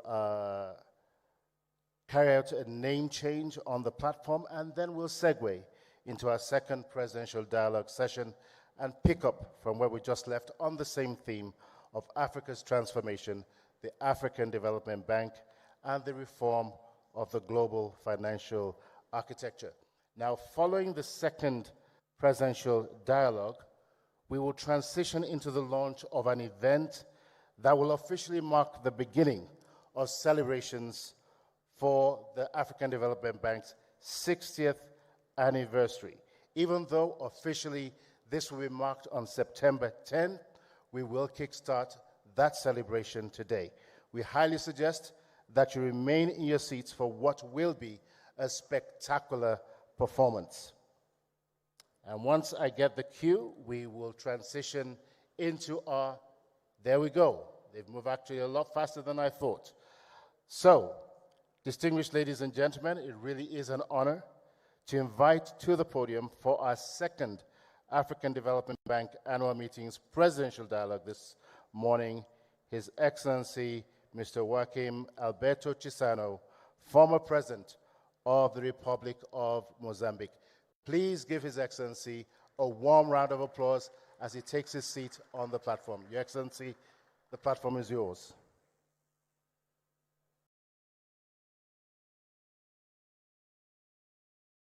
And President Chissano will be followed by His Excellency Mr. Prosper Bazombanza, the Vice President of the Republic of Burundi, representing His Excellency Mr. Evariste Ndayishimiye, President of the Republic of Burundi. Please give him a warm welcome.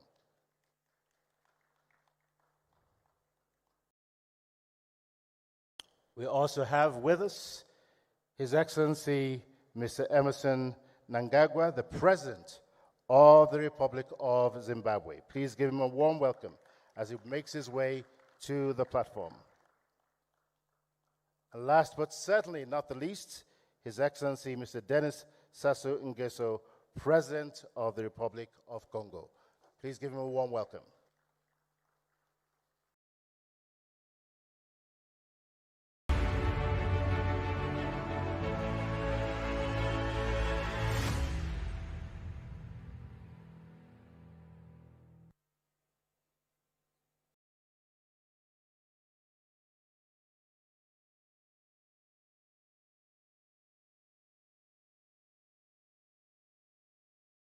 I have just been informed that we have been joined by the President of Somalia. Please give a warm welcome to Mr. Hassan Sheikh Mahmoud, President of the Federal Republic of Somalia.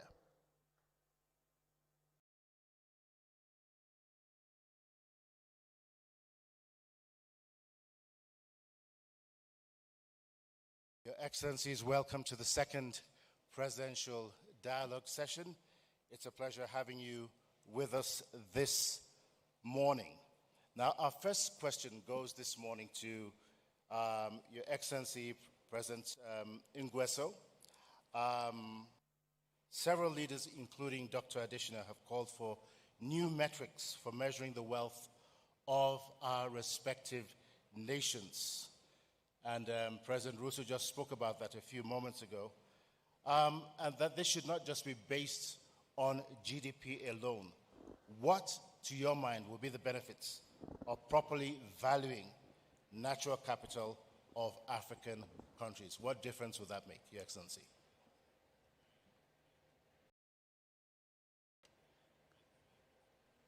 Merci. Je voudrais d'abord remercier mes frères et amis, le président Ruto et le président Adesina qui ont eu l'amabilité de nous inviter à prendre part à cette importante rencontre.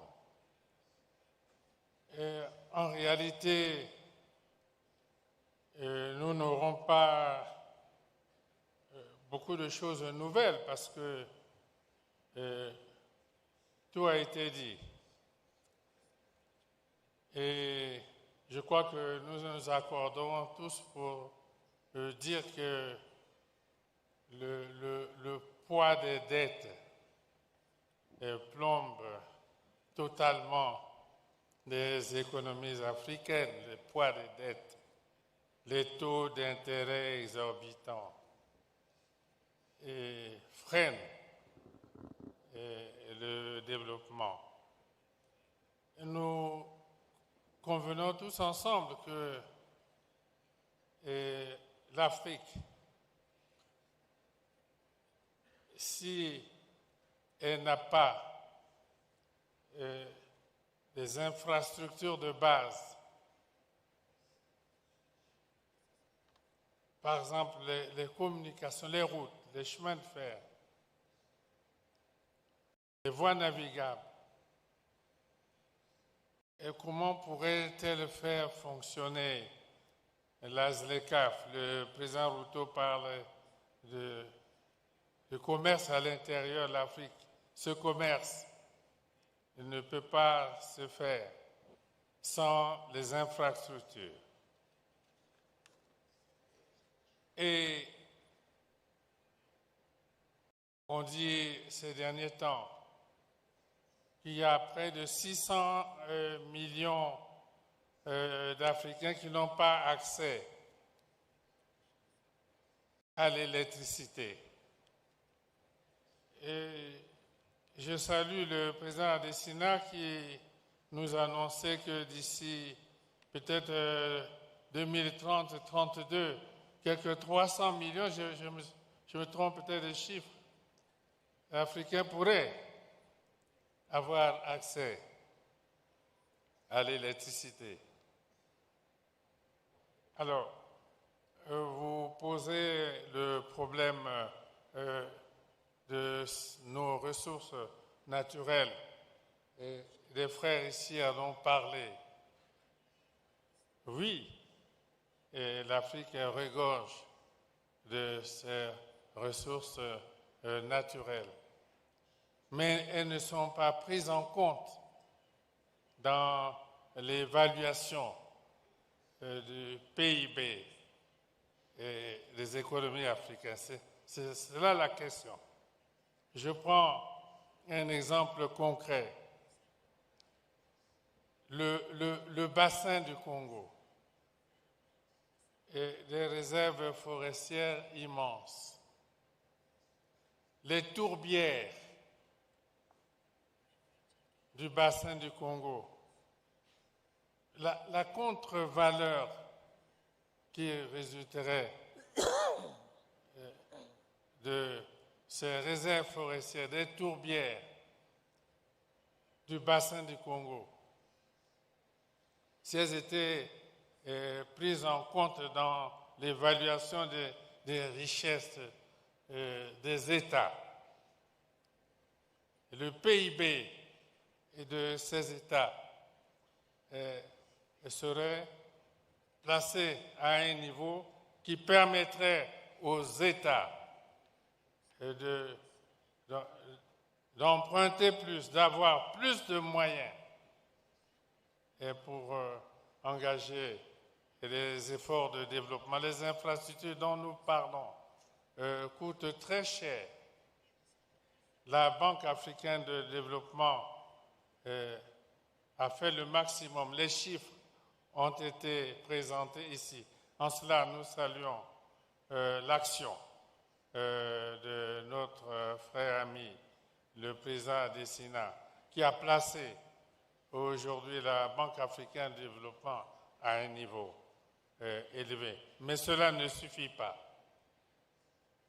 Comment l'Afrique pourrait-elle manquer tant d'électricité? Et pourquoi donc l'Afrique ne réussitait pas à construire, je prends un exemple, le barrage d'Inga dans le bassin du Congo, qui a amené l'électricité au-delà du bassin du Congo, et peut-être même jusqu'au Cap, en Afrique du Sud. Voilà le problème. Évaluer les richesses naturelles de l'Afrique, des États africains, et les intégrer dans le PIB et de ces États, et je crois que cela donnerait de plus grandes possibilités de financement des efforts de développement de l'Afrique. Et ce combat, nous devons le mener. Et j'invite le président Labad à se joindre à un certain nombre de dirigeants africains pour que cette bataille soit menée immédiatement, que nous ne passions pas notre temps qu'en parole.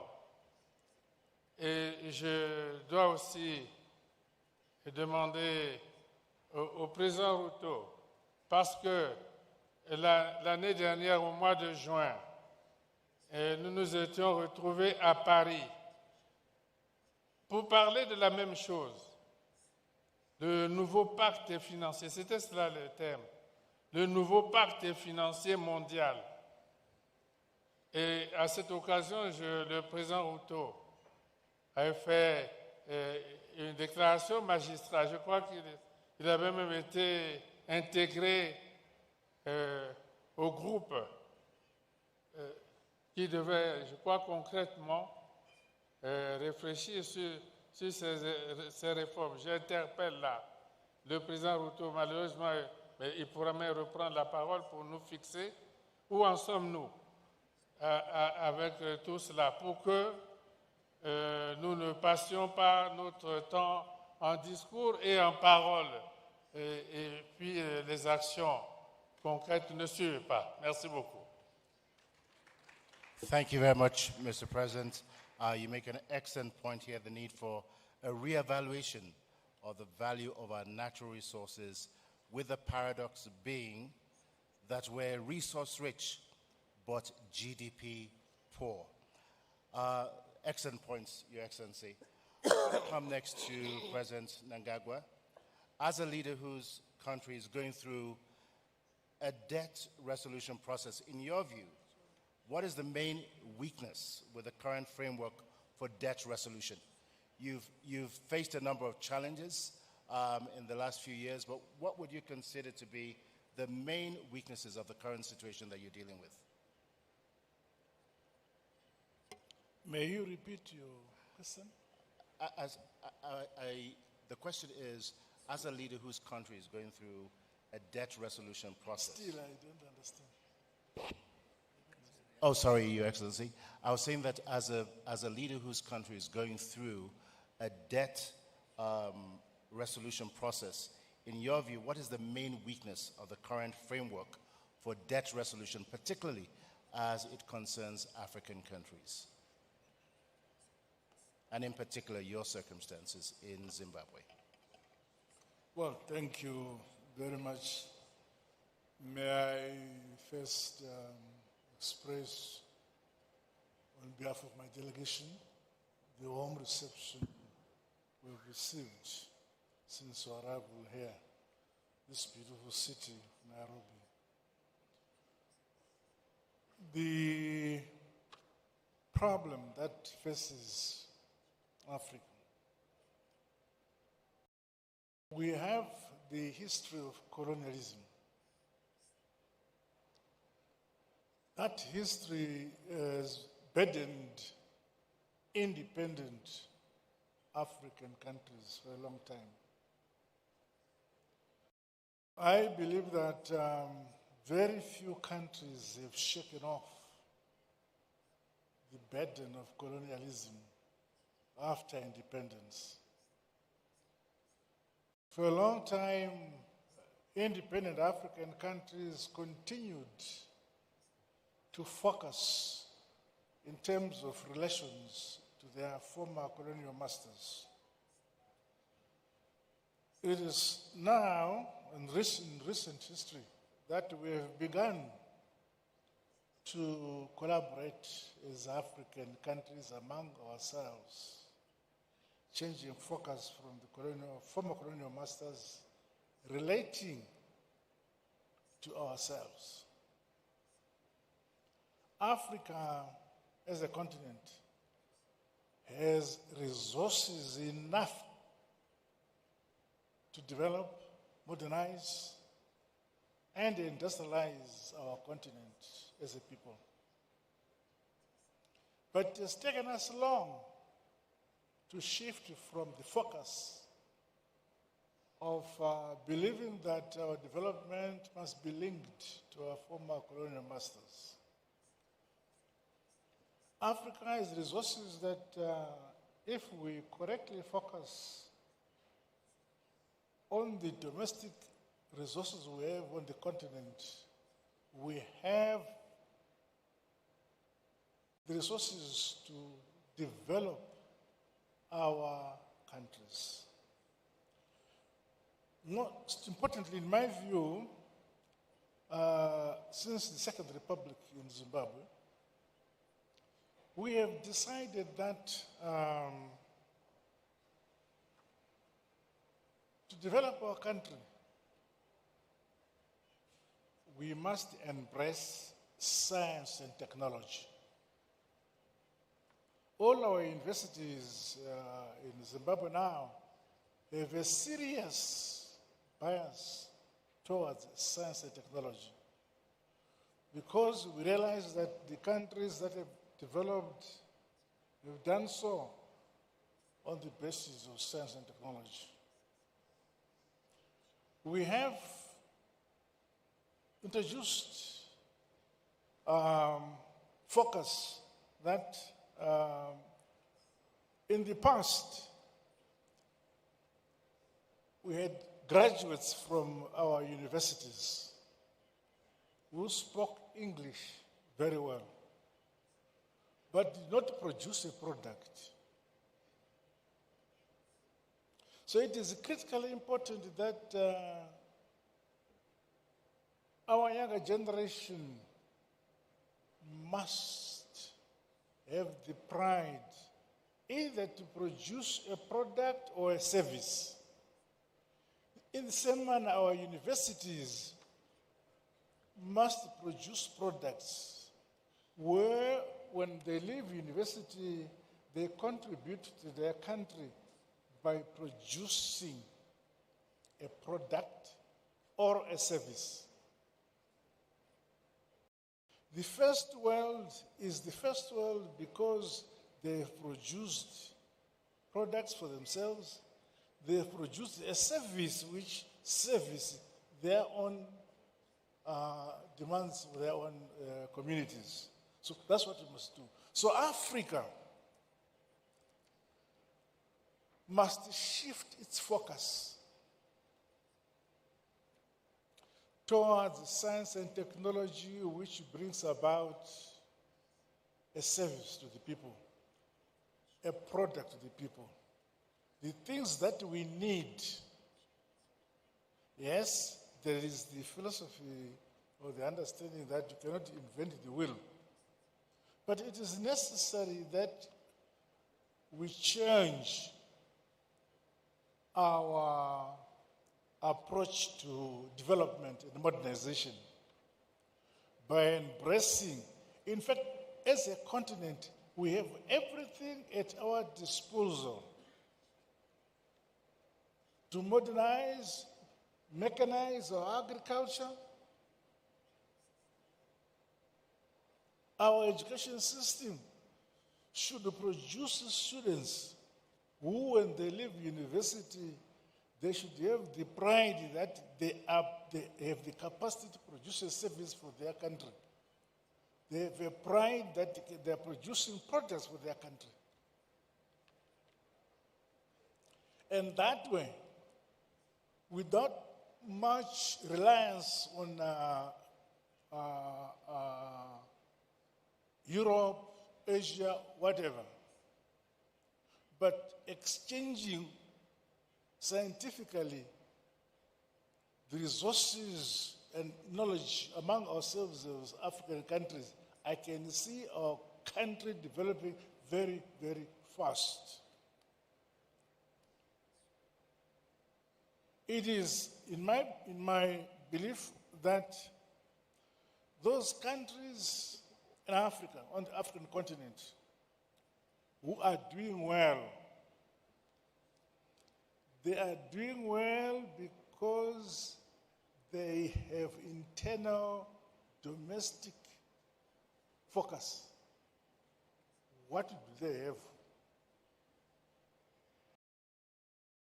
What can service their needs at the domestic level, as a country, as a people, both in terms of products and in terms of services?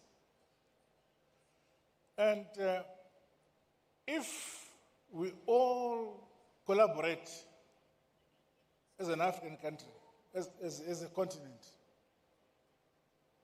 I believe that our pace for development and modernization will be faster. But if we continue to develop our countries in silos, it will take longer. In the past, for instance, which our founding fathers were able to move away from, if a delegation was leaving Mozambique wanting to come to Angola, they would first go to Portugal, to Europe, and then come down to Angola. And yet, we should have the means to fly directly from Mozambique to Angola. If we wanted to go to Ghana, we'd first fly to London and then come back to Africa, to Ghana. That shows how disconnected Africa was. And we must begin to have internal connections by ourselves. And as a continent, I believe that my dear brother here, Sesengeso, spoke about the possibility of generation of power in the Congo, which would service the entire African continent and even have access for Southern Europe on the Congo River. But to achieve that will require the collaboration of the entire African continent to put resources to achieve that which is possible to service Africa. But now, we work in silos and look forward and look up to Europe or some other former colonial powers to service and develop our own region. Okay. I'm happy that now there's a crop of African leaders who now focus on the collaboration of the developing of our respective countries by collaborating among ourselves. It could be in agriculture, it could be in agriculture, it could be in education, and so on. For instance, in Zimbabwe, for all along, we were relying on importing wheat from Ukraine throughout. And yet, it is possible to grow enough wheat for ourselves. When we looked at it and said, how much wheat do we need per year and how much hectares of land do we need per year to grow the wheat we want? That same application, that same approach can apply to every single African country. The continent has land enough, arable land enough to produce food for Africa and surplus. But we don't do it. You still have countries in Africa who import food from Europe.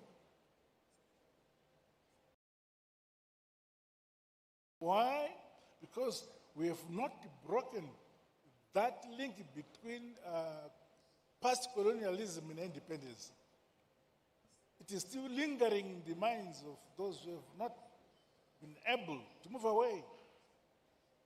So, platforms like this one, where we share ideas, it is my belief that they're very useful because then we realize that if we collaborate, we have the chance of developing our respective economy far more than when we work in silos. For instance, the former colonized countries by Britain or the Anglo side of the Anglo former colonies speak to themselves. The French speak to themselves. Now, you now have Africa being divided between the divisions in Europe. The English on their side, the French on their side, and they bring that baggage to us. As we are here, I need somebody if I want to talk to my brother who speaks French and I speak English, we need an interpreter. So we must find a way where ourselves as Africa focus on integrating our systems. Let us in Zimbabwe learn languages so that we can speak to Mozambique, we can speak to the Congo. But no, we have to master English or French, foreign languages in Europe in order to speak to ourselves in Africa. My brother here, President Ruto, speaks Swahili. Swahili is spoken in many countries. Why don't we speak Swahili or make Swahili a national a language so that we can speak to each other? But no, we find pride in speaking English or French. You see? So you get married to a beautiful woman because you speak good French or good English. If you continue to speak your own domestic language, your own language, no one, they think you are primitive. President Nangwa, we're going to have Thank you very much. Okay. We're going to have to move on to the next panelist, but you've made quite a number of points here that I think the major takeaways for us is really a shift in the consumer mindset to a production mindset, greater self-reliance, and interconnectedness and collaboration.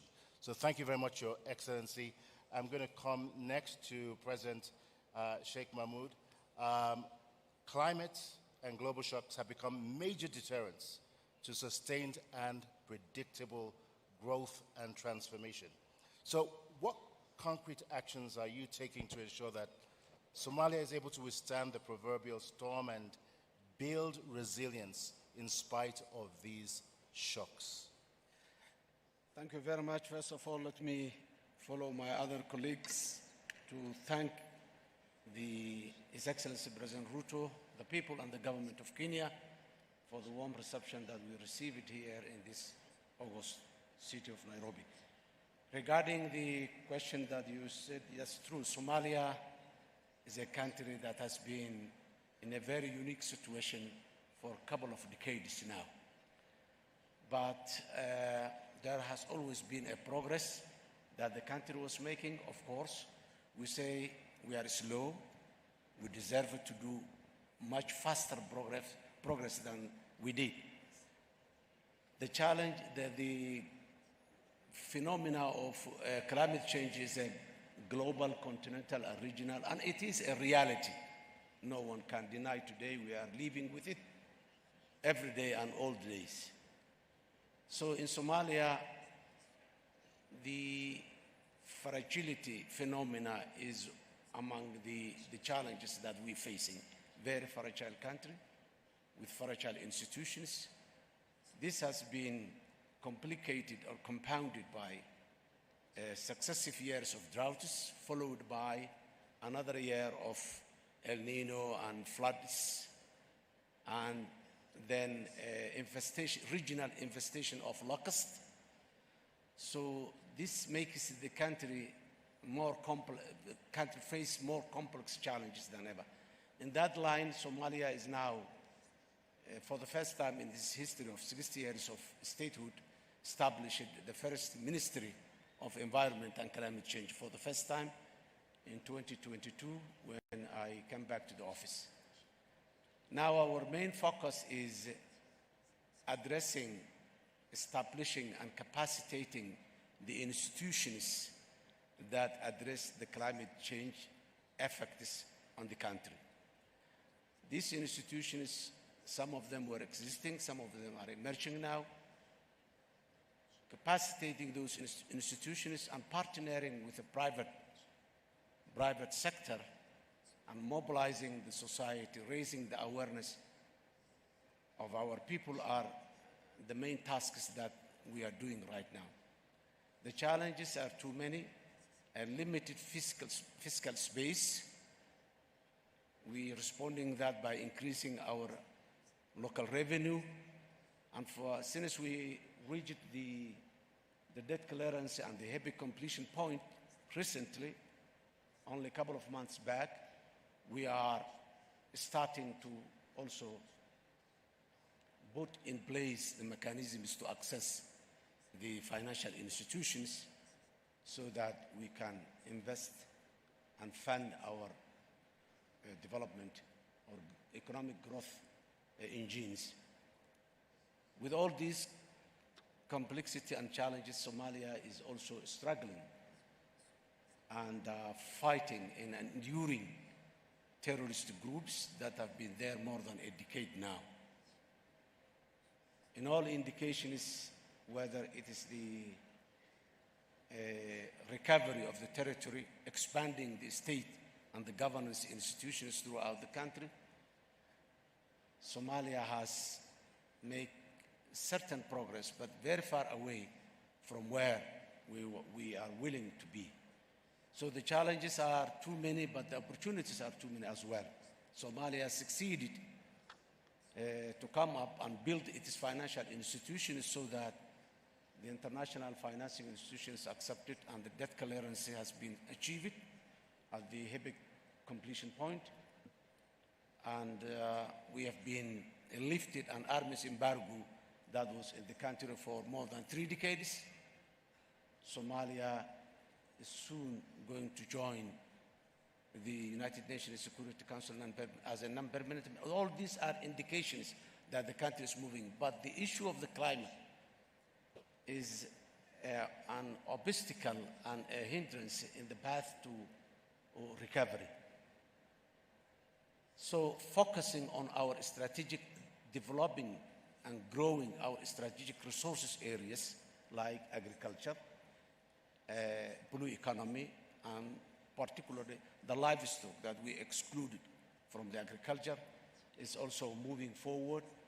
The export of Somalia is increasing, still at infancy level, but increasing by the year. That all are indications that our institutions and state building is improving very fast. Still, the challenge of fragility is still there. Somalia making all those steps just to address the challenge of the climate change. We lost a huge number, more than 3 million livestock herds for droughts and for floods. Stocks of our livestock has been, floods have been washed to the sea. And the limited agriculture that we established also moved away. And the limited infrastructure that we have has been washed. So we are restarting again as we started from scratch earlier. Now in many areas again we have to, the climate change, the challenge among them is also demographic change. A lot of rural people are losing their livelihoods and they are just coming in the urban areas as IDBs. Many of them will never go back because there is no reason to go back. And there are no life to go back because they lost the livestock, they lost the facility. So climate change is not only hindering, but it's changing the demographic structure of the country as well. All these multiple challenges we're facing, but still with our motto of Somalia in peace with itself and in peace with the rest of the world is also a major achievement that we have seen its products right now at an initial stage. We brought our people together back. We're moving forward as achieving a common purpose. That is the Somalia of today. Thank you. Thank you very much, Your Excellency, and congratulations on the resilience that Somalia continues to show in spite of tremendous, tremendous challenges. What an inspiration. I'm going to come next to Vice President Bazombanza to speed up the process of reform in your country. What initiatives is Burundi taking at the moment?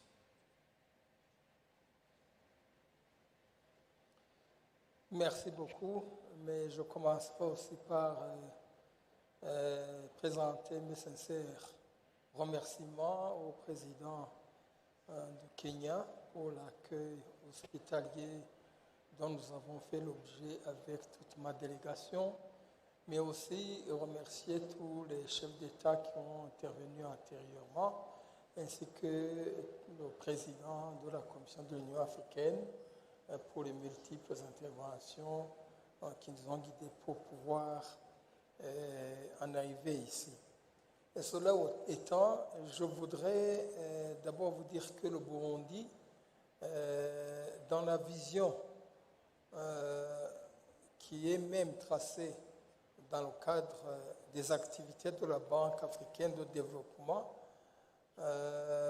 et selon l'agenda 2063, les priorités qui sont reprises comme activité principale par la Banque le sont également pour la République du Burundi, parce que nous avons tracé un objectif de croissance vers un pays émergent pour l'année 2040 et un pays développé à l'horizon 2060. Et bien entendu, nous essayons de nous inscrire dans les 10 premières, les 7 objectifs que s'est tracé d'ailleurs l'Afrique comme bailleur principal, et où nous voulons que l'Afrique soit prospère avec une croissance inclusive et dans le développement durable. Nous voulions que l'Afrique comme le Burundi soit un pays dans un continent intégré unie sur le plan politique et ancrée dans les idéaux du panafricanisme et la vision de la Renaissance africaine, une Afrique de bonne gouvernance, de démocratie, de respect des droits de l'homme, de justice et d'état de droit, une Afrique vivant dans la paix, dans la sécurité, une Afrique dont le développement est axé sur les populations et qui s'appuie sur le potentiel de ces populations, notamment celles des femmes et des jeunes qui se soucient du bien-être des enfants. Une Afrique qui agit en tant qu'acteur et partenaire fort, uni et influent sur la scène mondiale. Mais aussi, la transformation de l'Afrique et la réforme de l'architecture financière mondiale sont étroitement liées. Ici, je voudrais m'en revenir à développer comment nous sommes en train de lutter contre les défis économiques de développement qui se pointent devant le pays. Et le Burundi ici fait face à des défis économiques importants, notamment une dépendance à l'égard de l'agriculture, une infrastructure encore limitée, avec des initiatives de développement soutenues par la Banque africaine de développement et d'autres partenaires au développement qui sont cruciaux pour stimuler la croissance économique et réduire la pauvreté. Et nous devrions aussi noter la participation à la BAD et à d'autres initiatives régionales. Et ici, le Burundi, comme membre de la Banque africaine de développement, participe à ces programmes et initiatives de développement. Mais il pourrait également être impliqué dans d'autres initiatives de développement visant à renforcer l'intégration économique et le développement en Afrique de l'Est. Alors, ici, comme activité proprement dite, nous devrions signaler que le portefeuille des opérations en cours par la Banque africaine de développement est cofinancé par le gouvernement et de 21 projets dans le secteur public qui totalisent un engagement d'environ 500 millions de dollars, mais avec un taux de décaissement qui est encore faible malheureusement, qui est de 37,5%. Et la répartition sectorielle du portefeuille indique une prédominance des infrastructures parce qu'ils représentent 76%, dont 47% pour le transport et 37% pour l'énergie, suivi par l'agriculture à hauteur de 9%, du social à 6%, de la gouvernance à 0,5% et les finances à 0,9%. Le portefeuille du secteur public national comprend, lui, 12 projets pour un montant d'un engagement d'à peu près 114 millions d'unités de compte, avec un taux de décaissement qui se situe à hauteur de 44%. Par ailleurs, le portefeuille du secteur public régional comporte 8 projets multinationaux d'un montant d'à peu près 260 millions d'unités de compte pour un taux de décaissement de 33%. Et ces projets régionaux visent à renforcer la connectivité entre le Burundi et d'autres pays de la sous-région d'Afrique de l'Est, d'Afrique centrale et du Sud, notamment les pays frontaliers comme la Tanzanie, le Rwanda, la RDC et au-delà jusqu'en Zambie. Et au niveau du secteur privé, le portefeuille comprend pratiquement une seule opération, à savoir le projet de facilité de garantie des transactions commerciales de la Banque commerciale du Burundi pour un montant d'à peu près 4 millions. Ici, je dois améliorer qu'il y a une nette amélioration qui s'observe au niveau des indicateurs du portefeuille parce que les taux, comme je l'ai dit, décaissements encore faibles vont quand même en s'améliorant d'année en année. Thank you, Mr. Vice President. I know that there's a lot that is taking place in your country, lots of transformations, but just because of the limitations of time, we do have to move on to our next panelist. I'm getting a signal in my earpiece, so I do have to come to His Excellency President Joaquim Chissano for the next question, and we'll provide very short comments to close out this round. Unfortunately, we've run out of time. President Chissano, you've played a globally recognized and acknowledged and much appreciated role in championing debt arrears clearance for countries facing debt challenges on the continent.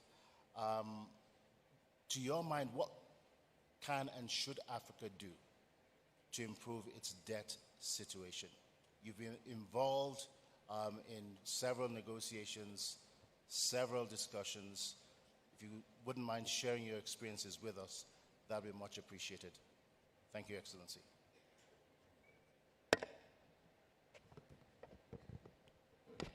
Thank you very much.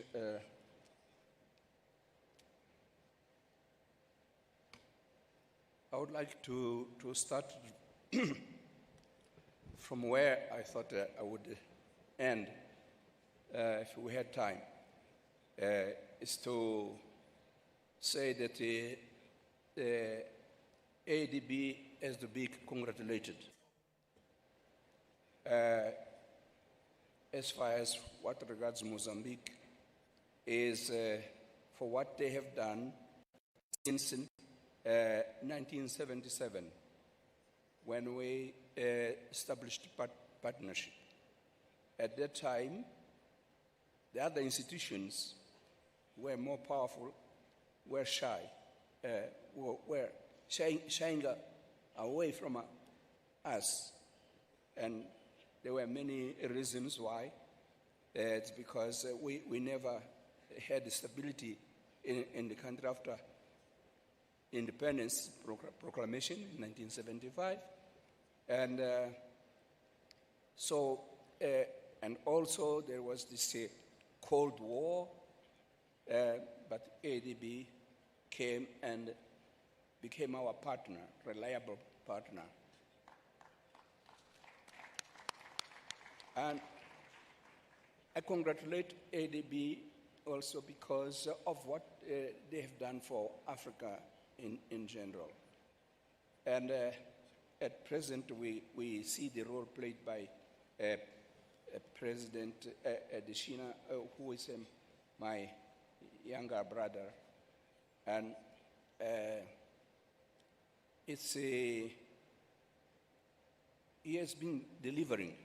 And he shows us that he knows Africa, and not only him, but also with his team working in different countries, the example of my country. So I would like to take this opportunity to say congratulations, but we are celebrating 60 years of ADB, and it was not always additional. I don't know. Were you born? 60 years, yes. So I would like to take this opportunity also to say that it occurs to my memory the names of at least 3 of his predecessors, because with those I have worked. And so I think that it's worth evoking their names here.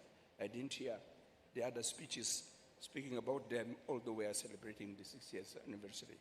I refer to late Babakan Jai. Babakan Jai is one of those with whom we worked closely to reconstruct the country and to construct the country in Mozambique. And then I would mention the name of the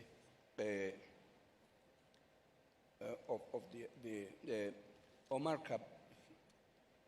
Omar Kabaj from Morocco. We worked also together. And then Donald Kaberuka. All this worked not only for Mozambique, but for the region, SADC region. And at that time, we were having this spirit of collaboration, and infrastructure were mentioned here by President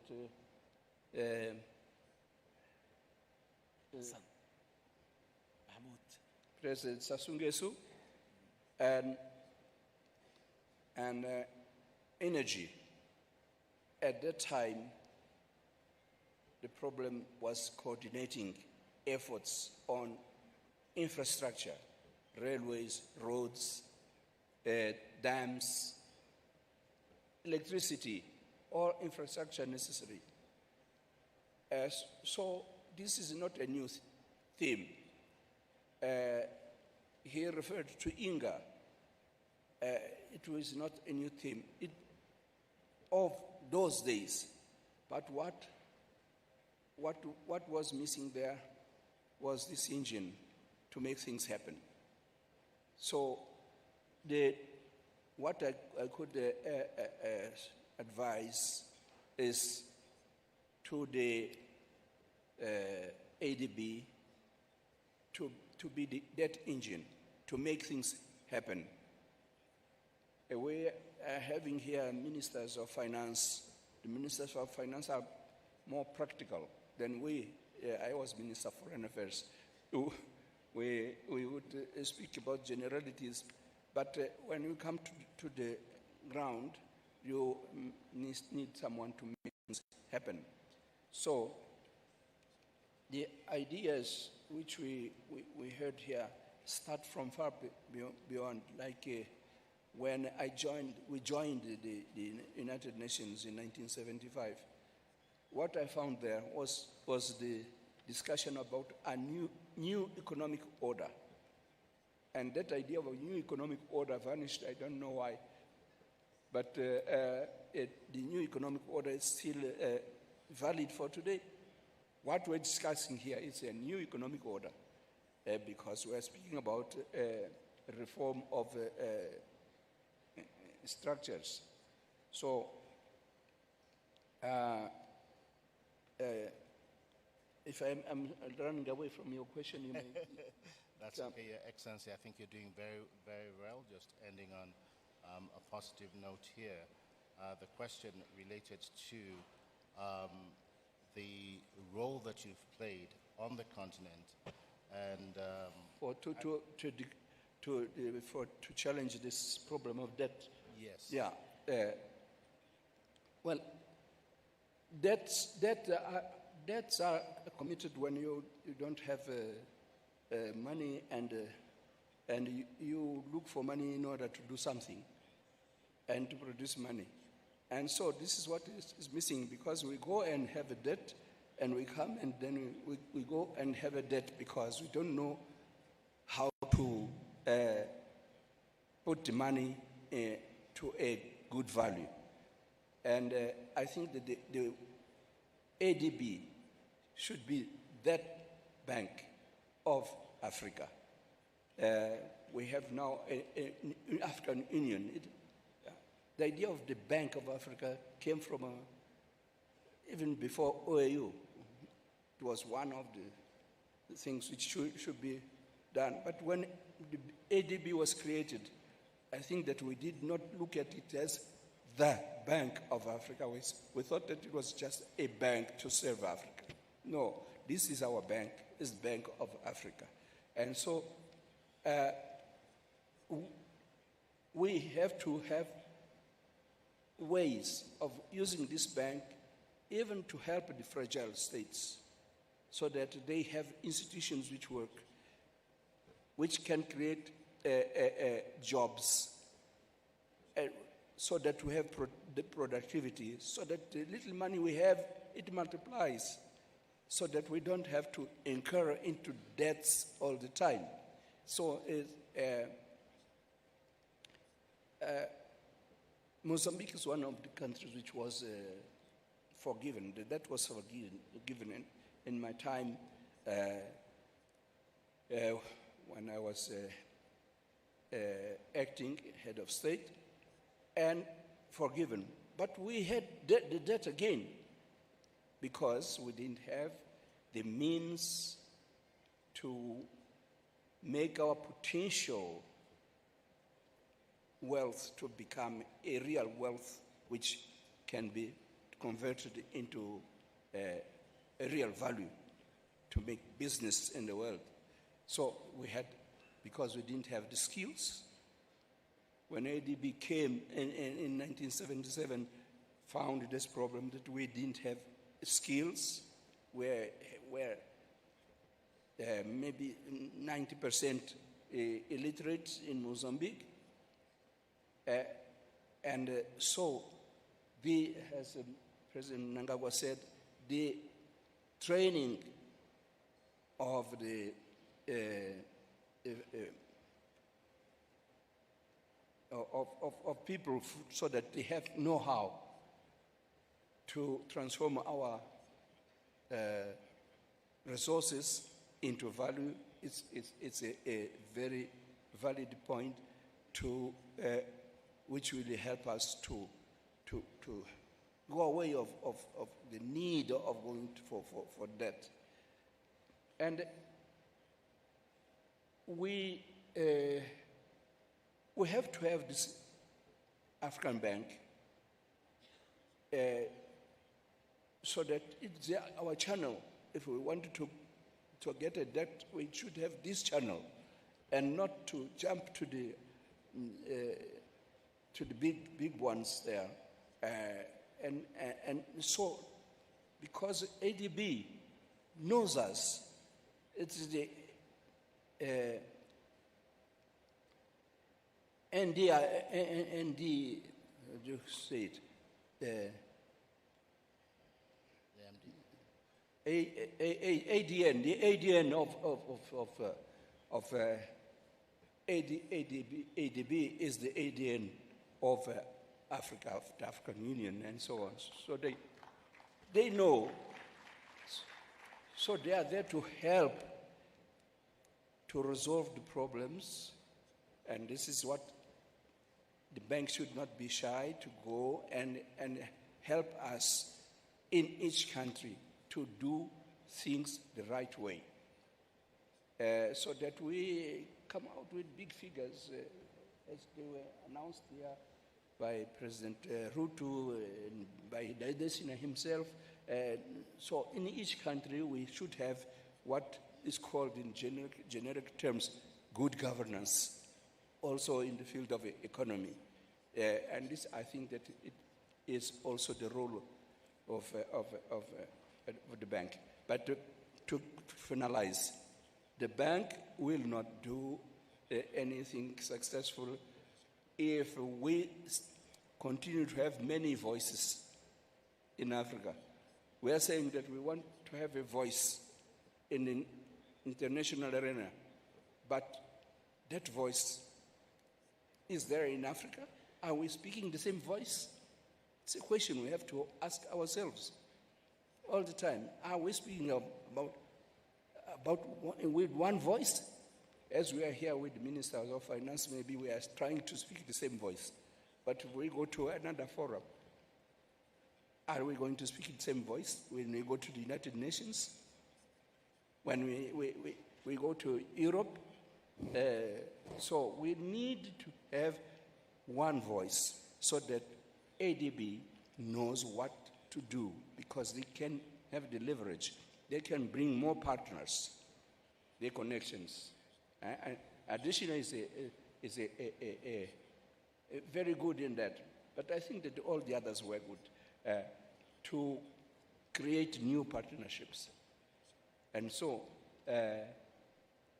this is what I can tell you, that this would do away with this problem of the debt, because we would be ourselves doing ourselves to improve on the development of our resources so that they become a real wealth. Thank you very much, Mr. President. President Joachim Chissano, thank you so much for your thoughts. Distinguished presidents, unfortunately we've run out of time and we do have to go on to the next panel, but we want to thank you most sincerely. One, for gracing this occasion, for taking time out, and for your very thoughtful ideas about moving Africa's agenda forward. We do not take it lightly. We appreciate your presence here and the excellent ideas and thoughts that you have provided us with in your respective countries. We wish you all the very best as you continue to lead and transform your countries.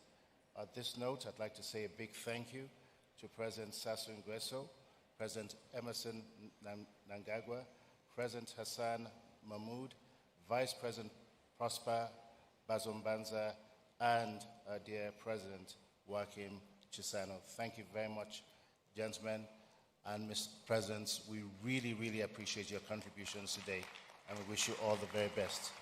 Thank you so much.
Distinguished ladies and gentlemen, in just a few moments, as our excellencies conclude formalities, we will ask that you be seated. We do have a treat for you. In just a few moments, there will be a quick turnaround. I believe that arrangements are being made for the next segment of the program. If the individuals involved with that can come on stage, that will be much appreciated. In the next few seconds, we will transition to the next segment of this annual meeting's opening day. For the young men and women coming on stage, about to put on a spectacular performance, can I give them a warm round of applause? Very, very much deserved.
Tukiwa pamoja, transforming lives across borders, one country at a time. We are the continent of the brave. Oh, Africa, rise. Elele, elele, elele, elele, elele, elele, elele, elele.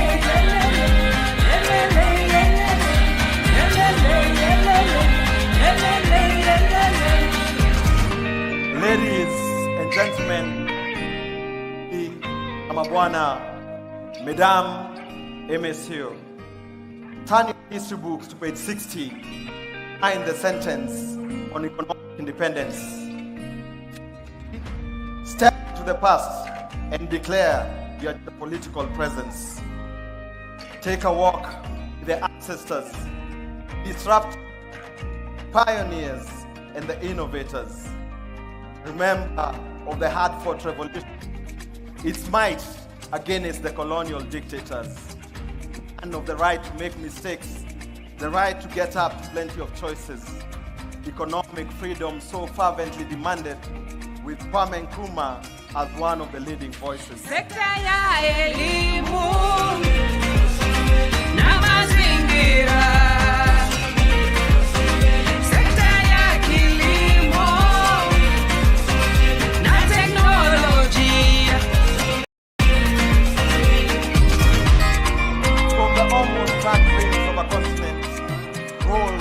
Africa Development Bank, promoting the fair sharing of resources that each one of us could rise in rank.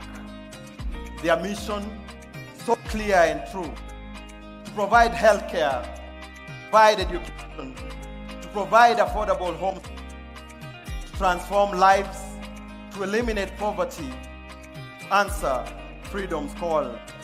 In the words of President Adesina, I believe Africa will shine and fulfill its destiny. I still believe that we shall be who we are meant to be.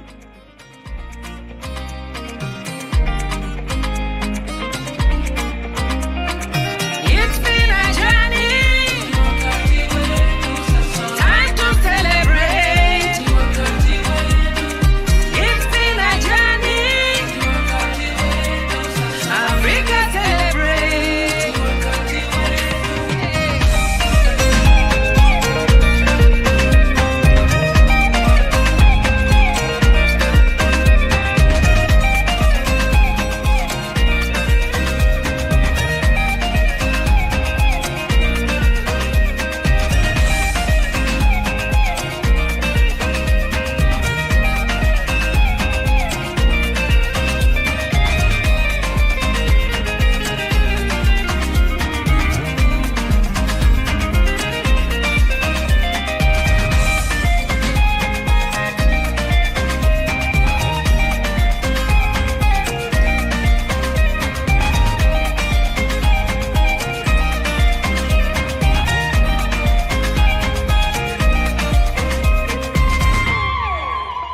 Okay, we have to rewind that.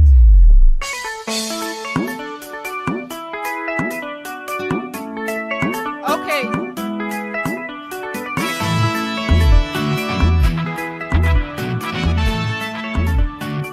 You need a song.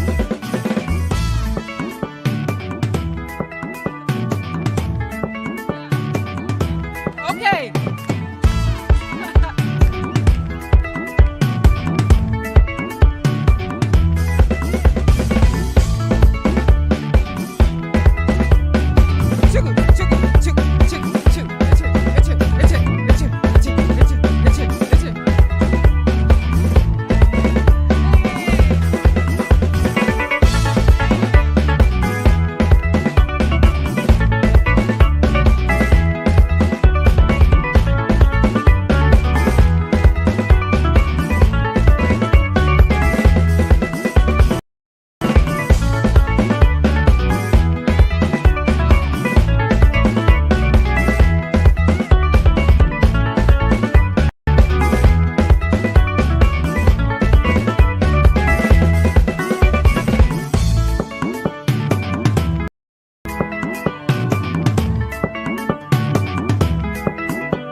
you.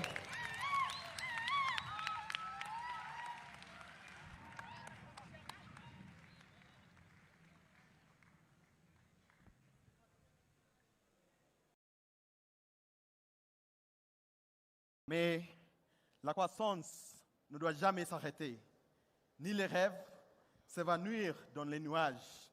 Les épreuves d'aujourd'hui exigent unité et courage.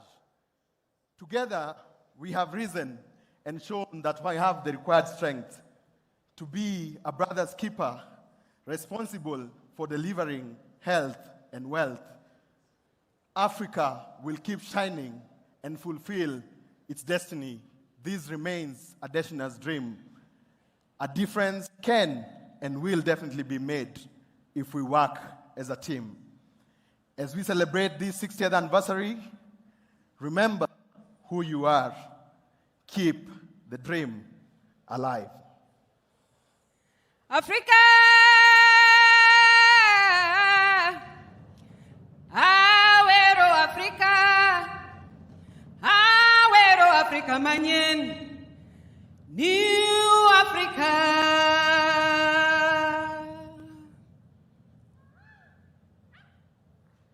Thank you.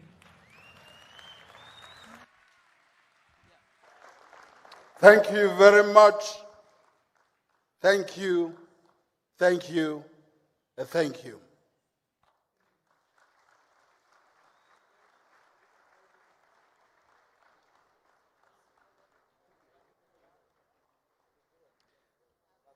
Excellencies, ladies and gentlemen, what you've just seen is a curtain raiser to the 60th anniversary of the African Development Bank. On the 25th of May, 1963, one of the first resolutions that was passed by the Organization of African Unity was, I quote, the establishment of an African Development Bank, unquote. The following year, events took place in Khartoum, Sudan, and the bank was born in 1964. But coincidentally, 2 months after the resolution, in 1963, of May, in July of that same year, I was born. So I'm a child of the OAU, and therefore it is fitting that I am also a child of the African Development Bank. Excellencies, ladies and gentlemen, it will be a short commemorative program, very short. The time is gone. We're not going to keep you for too long. As part of this commemoration, the full story will be told sometime in September this year in Abidjan. But just to give you a teaser, we will call upon 3 instrumental institutions to make 5 minutes remarks each. 5 minutes. We will call upon the President of the African Development Bank. We will call upon the Chairperson of the African Union Commission. And we will call upon the President of the Republic of Kenya. And after their statement, they will stay a little bit and we will unveil the 10-year strategy of the African Development Bank. But before we do that, there's a story that needs to be told just briefly on video. Please.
the idea of a democratic and free society.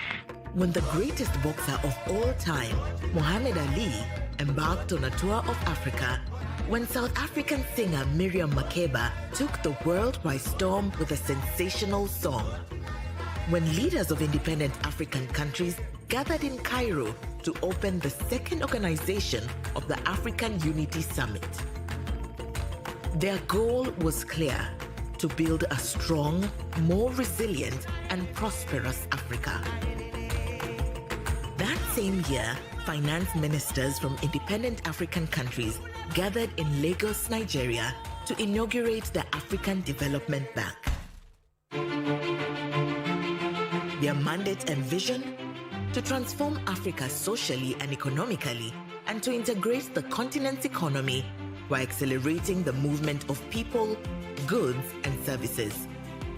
With an initial and modest investment of $2.3 million in 1967, the African Development Bank has grown to become the continent's only AAA-rated financial institution with a capital base of $208 billion and over $184 billion in investments in diverse sectors of Africa's economy. Later on, non-regional member countries were invited to join, greatly expanding the bank's capital base. And the African Development Fund raised the largest replenishment of $8.9 billion for the 16th replenishment of the bank's concessional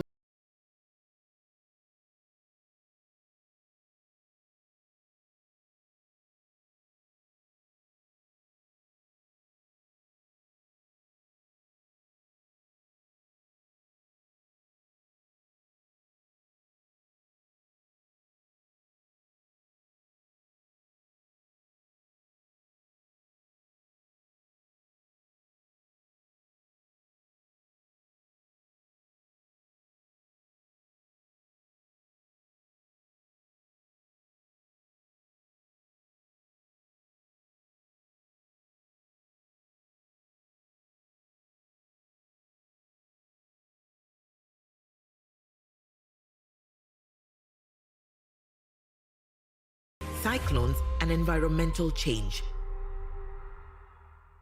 Everywhere on the continent, the terrain we know best, the impact of our work and investments are evident. In cities and in the countryside, in primary schools, colleges and universities, in agriculture, and in farms with climate-resilient crops, in healthcare through clinics and care centers, in hydro, wind, geothermal, and solar power, in water access and irrigation, in vocational training, businesses and startups, in ports, airports, roads, aviation, and rail transportation. Each day, in a world of dynamic change and challenges, we are touching the lives of millions of Africans and connecting Africa to Africa and Africa to the world. Across Africa, the impact of our high fives has been felt. In the past 7 years, Your Excellencies, the operations of the bank have impacted directly the lives of 400 million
I think that Congratulations to my good friend, President Adesina, and the African Development Bank.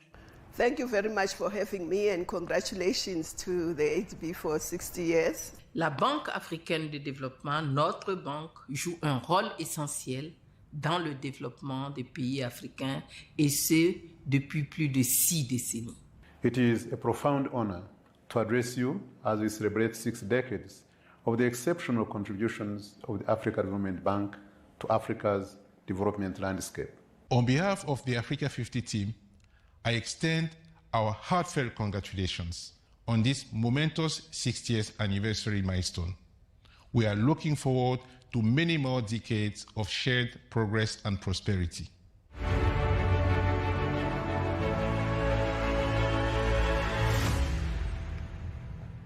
I think that deserves more applause.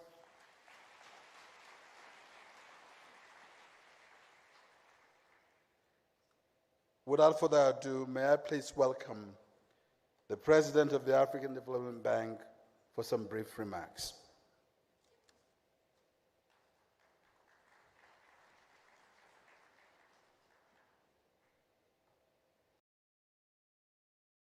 Thank you, Secretary General. Your Excellencies, heads of state and government, their governors, distinguished ladies and gentlemen, I am honored to be able to address you briefly on this auspicious occasion of the celebration of the 60th anniversary of the African Development Bank, your bank. As you stay here for the next 3 days of these annual meetings, we will be discussing, celebrating, reflecting on the work of the bank, the journey we have traveled in supporting Africa, and journey yet to be traveled. One thing is sure, we are on the right journey, a journey to accelerate the development of Africa. It is amazing that in 60 years that we've been traveling this journey, we are not tired. Just like Kenyans always run and win on long-distance races, so are we. We are running to win for Africa. In 60 years, we have not diminished. In 60 years, we have grown. In 60 years, we are delivering at scale for Africa. From just the initial committee of 9 when we started, and 23 countries who signed up when we launched out, we now count 81 member countries.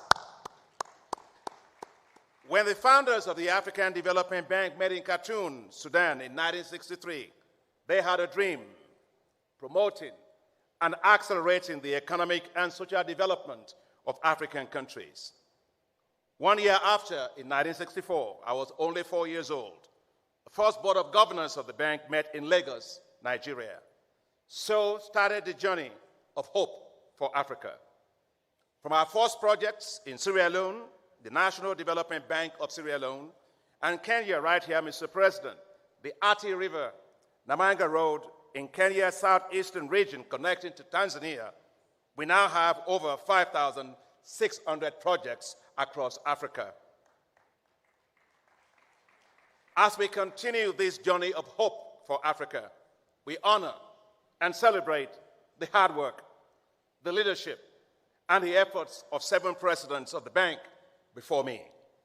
I would like to therefore honor the service and tremendous accomplishments of those presidents. President Mamoun Bihari, President Abdulwahed Labidi, President Kwame Fudwa, President Willem Mungoba, who was somebody who also liked bow tie like myself, President Babaka Ndiaye, President Omar Kabaj, and President Donald Kaberuka. The dream is being realized, one strategy at a time, one president at a time. But it takes all of our shareholders, you, to support us to make things happen. You, our shareholders, who celebrate with us today, you make the African Development Bank what it is today. You do so in many ways. Your financial support, your moral support, but the support you give us in your various capitals. Our heads of states and government, you have continued to strongly support us as a bank over the last 60 years.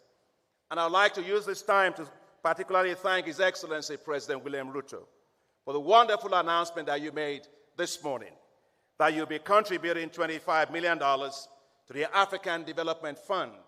That will make you the largest contributor to that fund as a regional member country. Thank you also for your bold call for a 17th replenishment of the fund at $25 billion, and thank you for your seed financing towards that, and thank you once again, Mr. President. So important is the African Development Bank that the Organization of African Unity gave it a clear mandate, and you heard it from Chairperson Moussa Faki, to mobilize development financing for Africa. And we are doing so with your collective support. In 2019, you, the shareholders of the bank, raised the capital of the bank from $93 billion to $208 billion, the highest in the history of the bank since it was established in 1964. Thank you very much. But the strength of the bank has always been its staff. From just 10 pioneer members in 1964, we now have 2,092 staff members today from 76 countries. We all come with one goal in mind: accelerate Africa's development. Our board of governors and board of directors from 81 member countries have been the guiding lights for the bank. From an initial capital base of $250 million when we started, see where we are today. The African Development Bank has consistently maintained its AAA ratings and is the only AAA-rated financial institution in Africa. We are proud to have created and incubated and nurtured solid African financial institutions, including the Africa Export-Import Bank, the West Africa Development Bank, Shelter Afrique, Africa 50, among others. The African Development Bank is a trusted voice for Africa at the global level. Whether it is at G7, whether it's at G20, the African Development Bank is there with a seat at the table, and we use that voice to advance Africa's interests. The African Development Bank is responsive to Africa's needs. When COVID-19 struck, we responded swiftly and increased net outflows to countries with a crisis response facility of up to $10 billion. Your Excellencies, the African Development Bank is now helping to support Africa to produce its own medicines and vaccines. And that is what led us as an institution to create a new institution called the African Pharmaceutical Technology Foundation. I would like to thank you, Mr. President Kagame, as the chairman of the Eminent Advisory Council of this foundation. And thank you very much for hosting this foundation's headquarters in Kigali. Thank you very much, Mr. President.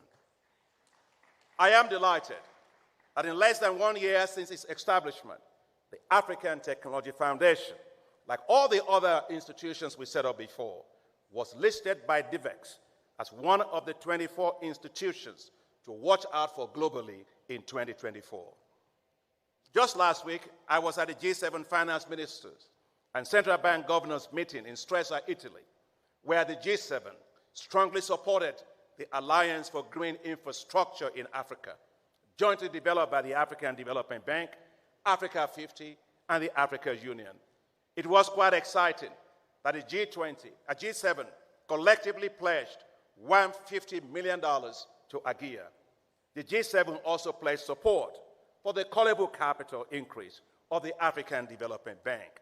The G7 also signaled strong support for the successful 17th replenishment of the African Development Fund. Never has the African Development Bank received such wide recognition and strong support across the board for its work by the G7. We can take pride that from our very humble beginnings, the African Development Bank is today a globally respected institution, taking its place among global financial institutions, innovating and leading. The African Development Bank issued hybrid capital on the global capital market, the first ever by a multilateral development bank, creating a new global asset class for institutional investors. The African Development Bank is the first and the only multilateral development bank to do synthetic securitization, transferring risks from our sovereign and non-sovereign portfolios to the private sector institutional investors. In 2021, your bank, the African Development Bank, was ranked the best multilateral financial institution in the world by Global Finance. In 2022, the African Development Fund, our concessional lending institution, was ranked as the second best concessional financing institution in the world by the Center for Global Development, ahead of all 48 concessional financing institutions, including in OECD countries. In 2022, the African Development Bank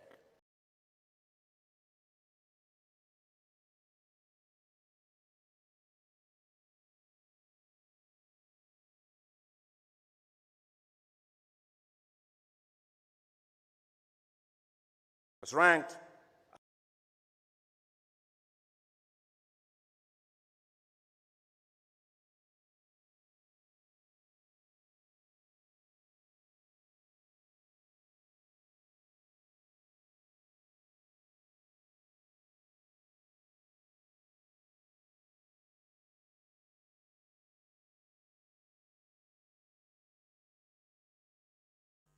Your Excellency, Dr. William Samuel Ruto, President of the Republic of Kenya, and our host. And I was thinking about how to really get your tribe to rights this morning. Congratulations on your trip to the United States, which was a wonderful state visit you had, but you came back with a new title. And merci beaucoup, asante sana, shukran, muito obrigado.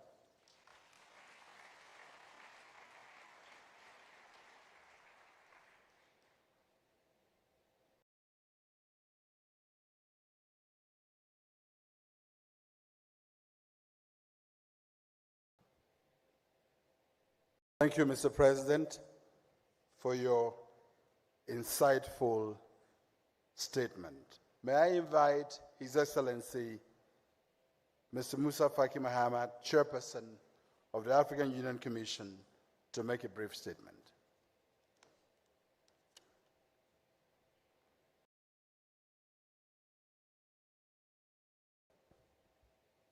Excellences, Monsieur le chef d'État et de gouvernement, Mesdames et Messieurs les ministres, distingués invités. Il y a 61 ans, naissait l'Organisation de l'Unité africaine, actuellement Union africaine. Un an après, l'Organisation continentale a mis au monde son premier enfant, c'est sa fille, la Banque africaine de développement. Les anniversaires sont des moments certes de réjouissance, mais aussi et surtout d'évaluation du parcours et de projections dans l'avenir. La Banque africaine du développement a fait un excellent travail pour l'Afrique durant les 6 décennies passées. Son portefeuille dans chacun des États membres est fort consistant. L'Union africaine, vous le savez, s'est donnée à l'occasion de son 50e anniversaire en 2013 l'agenda 2063, qui peut se résumer dans le triptyque une Afrique intégrée, une Afrique prospère et une Afrique en paix. Elle a chargé la Banque africaine de développement de mobiliser les ressources nécessaires dans le continent et au-delà pour financer cet agenda. Cet agenda dessine des projets phares en matière d'infrastructure, d'énergie, de sécurité alimentaire, de santé, d'éducation. Il est fort ambitieux. Merci, cher frère Dr Adesina, pour les efforts accomplis jusqu'à là pour la réalisation de l'Afrique que nous voulons. Aujourd'hui, 60 ans après, notre continent fait face encore à des défis très importants. Certes, nous ne sommes pas comme au début des indépendances dans les années 60. Beaucoup a été fait. Mais je crois que l'autosatisfaction n'est pas de mise. De même, l'autoflagellation. Il faut trouver donc la juste appréciation entre les deux. L'Afrique aujourd'hui reste un continent qui a de sérieux problèmes de manque d'infrastructures. Nous avons lancé la zone de libre-échange continentale. Le président Sassou Nguesso l'a dit, elle ne pourrait jamais être effective tant que physiquement on ne peut pas connecter les différentes parties du continent. Donc, les défis importants restent celui des infrastructures. L'Union africaine a mis en place une institution spécialisée qui est l'ODANEPAD en la matière et travaille main dans la main, entre autres avec la Banque africaine de développement. L'énergie, cela a aussi été dit. Près de 600 millions d'Africains ne connaissent pas encore l'électricité. Comment on peut envisager un développement réel sans l'énergie? Un autre très grand défi, et je suis heureux, tout comme le président Sassou, qu'il ait été annoncé 300 millions d'Africains qui seraient connectés d'ici 2030, et on aurait réduit de 50% ceux qui n'avaient pas accès à l'électricité. C'est un défi majeur et j'encourage fortement la Banque africaine de développement à s'investir davantage. La BAD ne peut pas faire mieux si elle n'a pas d'abord le soutien des États membres. Soutien financier et surtout soutien politique qui doit lui permettre d'occuper sa place et toute sa place pour le progrès dans ce continent. Un autre phénomène annihile un peu les efforts dans le continent africain, c'est les questions de paix et de stabilité. L'Union africaine a revitalisé son fonds de la paix. Aujourd'hui, nous avoisinons les 400 millions de dollars, ce qui va nous permettre de travailler un peu dans l'amélioration. Mais l'Afrique est touchée également par le phénomène du terrorisme, qui est une menace à la paix et à la sécurité internationale. Et ça, vous le savez, cela est du ressort du Conseil de sécurité des Nations Unies.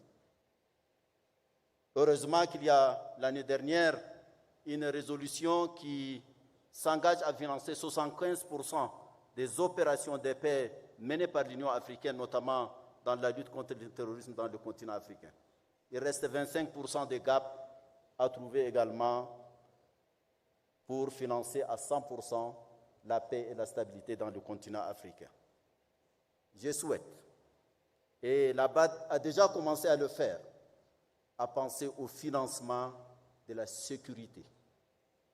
Si on n'a pas la sécurité, on n'a pas l'instabilité, eh bien, nous n'allons jamais améliorer notre notation, et c'est là, vous les professionnels, vous le savez très bien, sur les narratifs et sur la situation donc, de notre continent. C'est un défi majeur sur lequel il faut absolument réfléchir.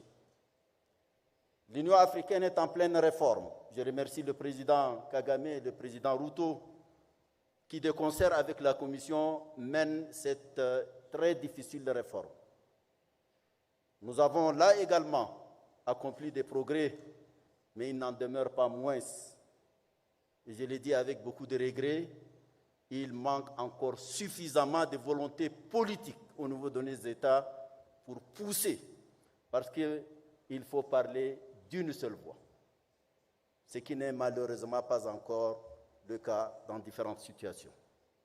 L'Afrique, l'Union africaine, la Banque africaine de développement ne peuvent porter le rêve de ce continent qu'en étant unis, intégrés et parlant d'une seule voix. Dans un monde qui, vous le savez, est en plein bouleversement. Et pour avoir droit au chapitre, il faut partir unis. Donc l'intégration, la prospérité est intimement liée et à l'intégration de nos économies et à la stabilité et à la paix. Il nous faut donc des efforts importants à accomplir. On peut compter sur le génie des peuples africains, sur le dynamisme de sa jeunesse, de la majorité de sa population que sont les femmes, et j'interpelle le leadership africain sur la nécessité de se concentrer, d'améliorer la gouvernance politique et économique dans notre continent pour nous donner les meilleurs moyens pour soutenir nos actions pour l'Afrique que nous voulons. Bon anniversaire pour la BAD et je vous remercie.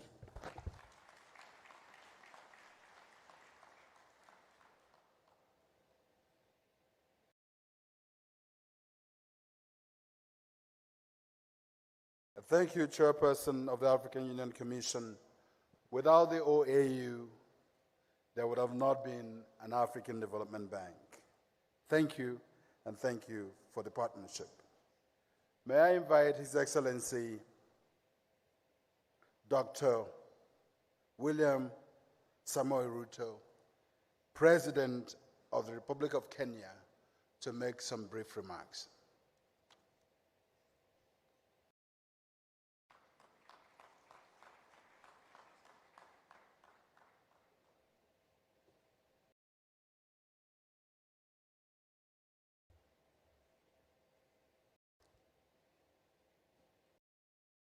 Your Excellencies, distinguished ladies and gentlemen, indulge me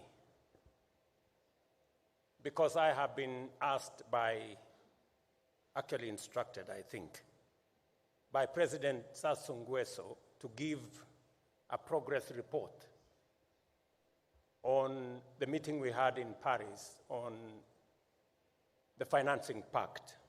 And you know, in keeping with African tradition, when an elder gives instructions, you have to obey. So let me give a brief progress report, and I hope he will be listening. After the meetings we had in Paris, we subsequently had the Africa Climate Summit, in which we consolidated our position as a continent. And we were clear on what kind of financing infrastructure that we were looking for. Number one, we were looking for concessionary resources that would make sense to our development. Number two, we were looking for long-term resources that had grace periods of up to 10 years and repayment periods of up to 40 years. Number three, we wanted these resources at scale. And number four, we were very clear that these resources were meant for the financing of our development. We subsequently took our position to COP28, and we had a very positive conversation. And finally, we launched the Africa Green Industrialization Initiative that will provide a mechanism for investment in our green energy resources to facilitate industrialization, to create jobs, to create wealth, and to move Africa to the next level. Subsequently, we came here a month ago, and by the time we were in COP28, the difficulties we had in Paris of whether we need reform of the international financial architecture. You remember the heated conversation we had in Paris, because many countries in Paris did not believe that there was a requirement or there was need of whatever nature for the transformation and reform of the international financial architecture. But by the time we were getting in December, in COP28, there was concurrence in Europe, in America, in Asia, and of course in Africa, that there was need. And everybody agreed that there was need to reform these financial institutions. Fast forward, last month, we had a meeting here with the World Bank to discuss concessionary resources in the IDA window replenishment 21. We made very good progress with the World Bank in that framework. Step forward, last week, the outcome of my visit to the United States, there were two significant outcomes. Outcome number one is investment of $1 billion for the first data center powered by green energy in Kenya. And number two, after extensive consultations with President Biden, and because he confirmed to me that he believed in the transformation of Africa and he wanted to support, because of the conversations we had, you remember, at the Africa Leaders Summit in America last year. And because America is a big contributor both to IDA and to Africa Development Fund, President Biden committed $21 billion that will go to some of it to the two institutions, World Bank, IDA framework, and Africa Development Bank's Africa Development Fund program, which we are discussing here today. The replenishment, the 25 billion Adesina is looking for the Africa Development Fund. And today, Mr. President, we are furthering that conversation with the confirmations we're going to make to enhance significant funding, concessional resources to Africa Development Fund so that we can meet the targets where we wanted concessional funding, long-term resources, and at scale. I hope I have made a good case and I have met the pass mark.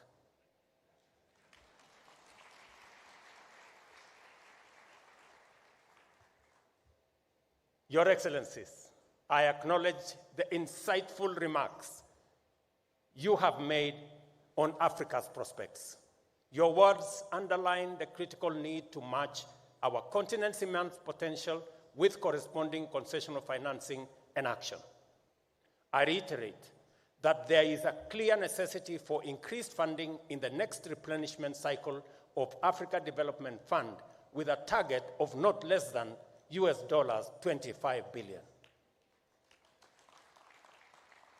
Looking ahead, the Africa Development Bank will be central in addressing Africa's challenges by financing climate change mitigation, adaptation, green industrialization, and closing the infrastructure gap in rail, in road networks, internet, broadband, energy, and the development of our ports. As we celebrate the Africa Development Bank's 60th anniversary here in Nairobi, it is vital for us as African leaders to support the bank's transformative role by supporting its access to concessional resources for our continent's transformation. Additionally, it is time, as I said, to support an African-created rating agency that will provide accurate and fair assessment of Africa's economic realities and status. It is said in our country that poverty cannot be shared. What can be shared is wealth and prosperity. And so, Kenya can only be prosperous in a thriving continental neighborhood. That is why last week, as an engaged the American government, 60% of the time I spent prosecuting Africa's agenda, and 40% of the time I spent pushing Kenya's agenda, because I understand that there cannot be a prosperous Kenya without a thriving Africa. And therefore, I want to state without fear of any contradiction that the progress and transformation of Kenya is intertwined with that of Africa. Kenya is honored to host this meeting, and we take the boards and management of the two institutions, we thank them for this privilege. I have already requested that after hosting Africa Development Bank's annual meeting 30 years ago in 1994, and again today in 2024, it would be fair and fitting for Kenya to host again in 2054.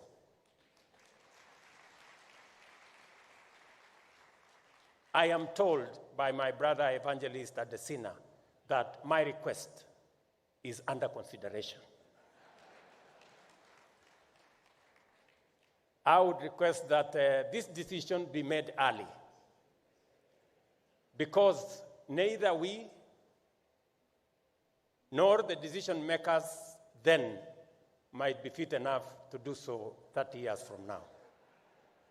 Once again, I welcome you all to Nairobi and Kenya and wish you fruitful deliberations during this annual meeting of the African Development Bank and African Development Fund. I urge you to take time to sample the delights that Kenya has to offer, including a national park, which is just 10 minutes away from here. Thank you very much. Happy 60th anniversary, Africa Development Bank. Thank you.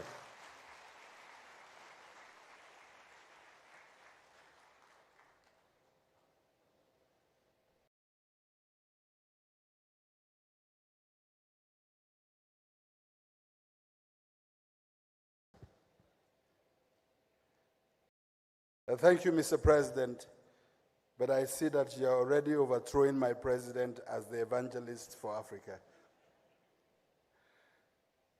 Ladies and gentlemen, we have spent quite an awful long time today,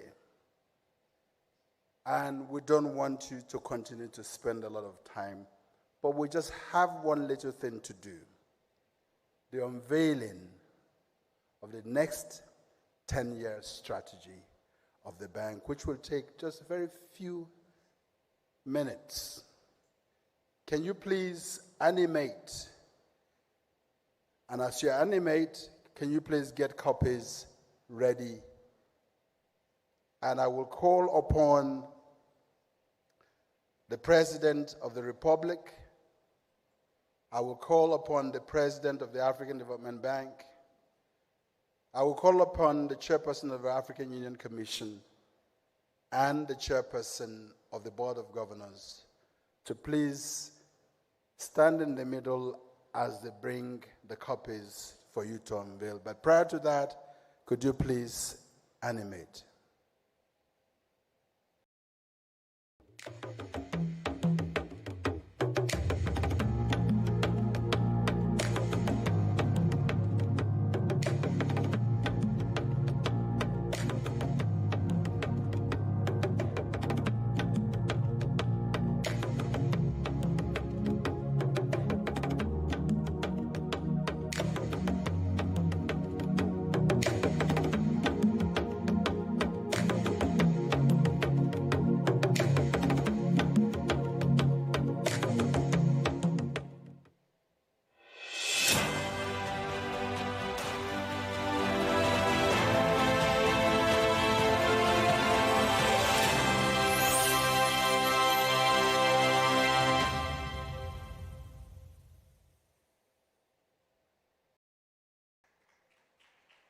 May I call on Caroline Kende-Robb and Nancy Baker to please bring copies.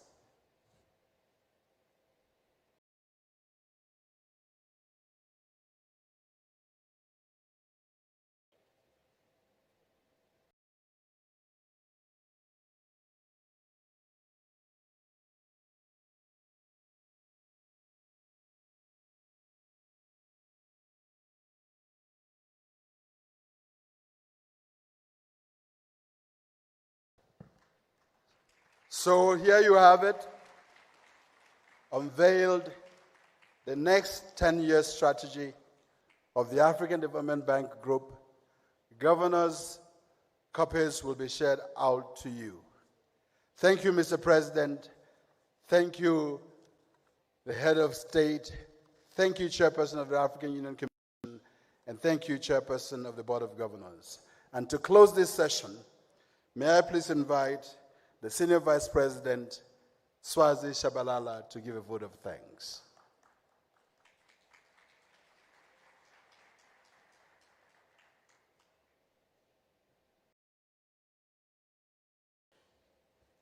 Good afternoon. I'm well aware that I'm standing between you and lunch, so I will be very brief. Excellencies, distinguished guests, Chairperson of the Board of Governors of the African Development Bank, Governors of the African Development Bank, alternate governors of the African Development Bank, Board of Directors, senior management, and hope that is everyone. I am honored to stand before you today at this auspicious occasion as we commemorate the African Development Bank's 60 years of existence in this beautiful city, the green city in the sun, Nairobi. Excellencies, ladies and gentlemen, I would like to convey our gratitude to the government and the people of Kenya for the cordial and very warm hospitality and all the measures taken to ensure the success of the 2024 annual meetings of the African Development Bank. We are greatly honored that you could be part of these celebrations today. Your bank is the realization of the dream of our illustrious forebears, that the African Development Bank would transform the continent into the Africa we want. Thank you for celebrating the journey and the remarkable achievements of our institution, even as we acknowledge the long road ahead towards prosperity and the fulfillment of Africa's aspirations. Excellencies, ladies and gentlemen, let me express on behalf of the bank our deep gratitude to the governors, executive directors, the president, the chief, what do we call you again? The chief,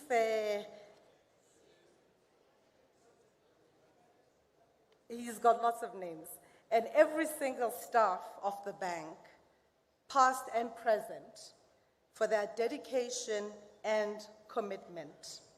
And in conclusion, it is with the utmost sincerity that we express our hope for the continued success of the African Development Bank. Thank you, merci beaucoup, obrigada, shukran, asanteni sana. Thank you. Thank you very much, SVP. Let me use this opportunity to profusely apologize to the initially planned 2 panels. But you can believe that we've had literally all the panels that we are supposed to have. And because heads of state have stayed for too long and lunch is getting cold, we'll rather transition to lunch and deeply apologize to the other 2 panels so that governors can do their work, because we still have the first sitting. So as we finish, we'll proceed for the high-level luncheon by invitation only. I'm sure you have your invitation. And may I invite my Kenyan counterpart to announce about a particular lunch that will follow also. Thank you, Secretary General. There's lunch for everybody, so don't panic. So those who are not in the high-level lunch, right next to the high-level tent, there's lunch for everybody.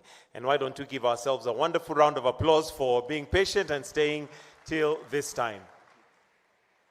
And with that, I will request that we all be upstanding. We're going to have the two anthems again. We'll start with the African Union anthem and then finish with the Kenyan anthem. And after that, we'll kindly request that we remain standing as we allow the heads of state to exit towards the high-level lunch. Then the rest of us will be guided. For now, we start with the African Union African Union anthem.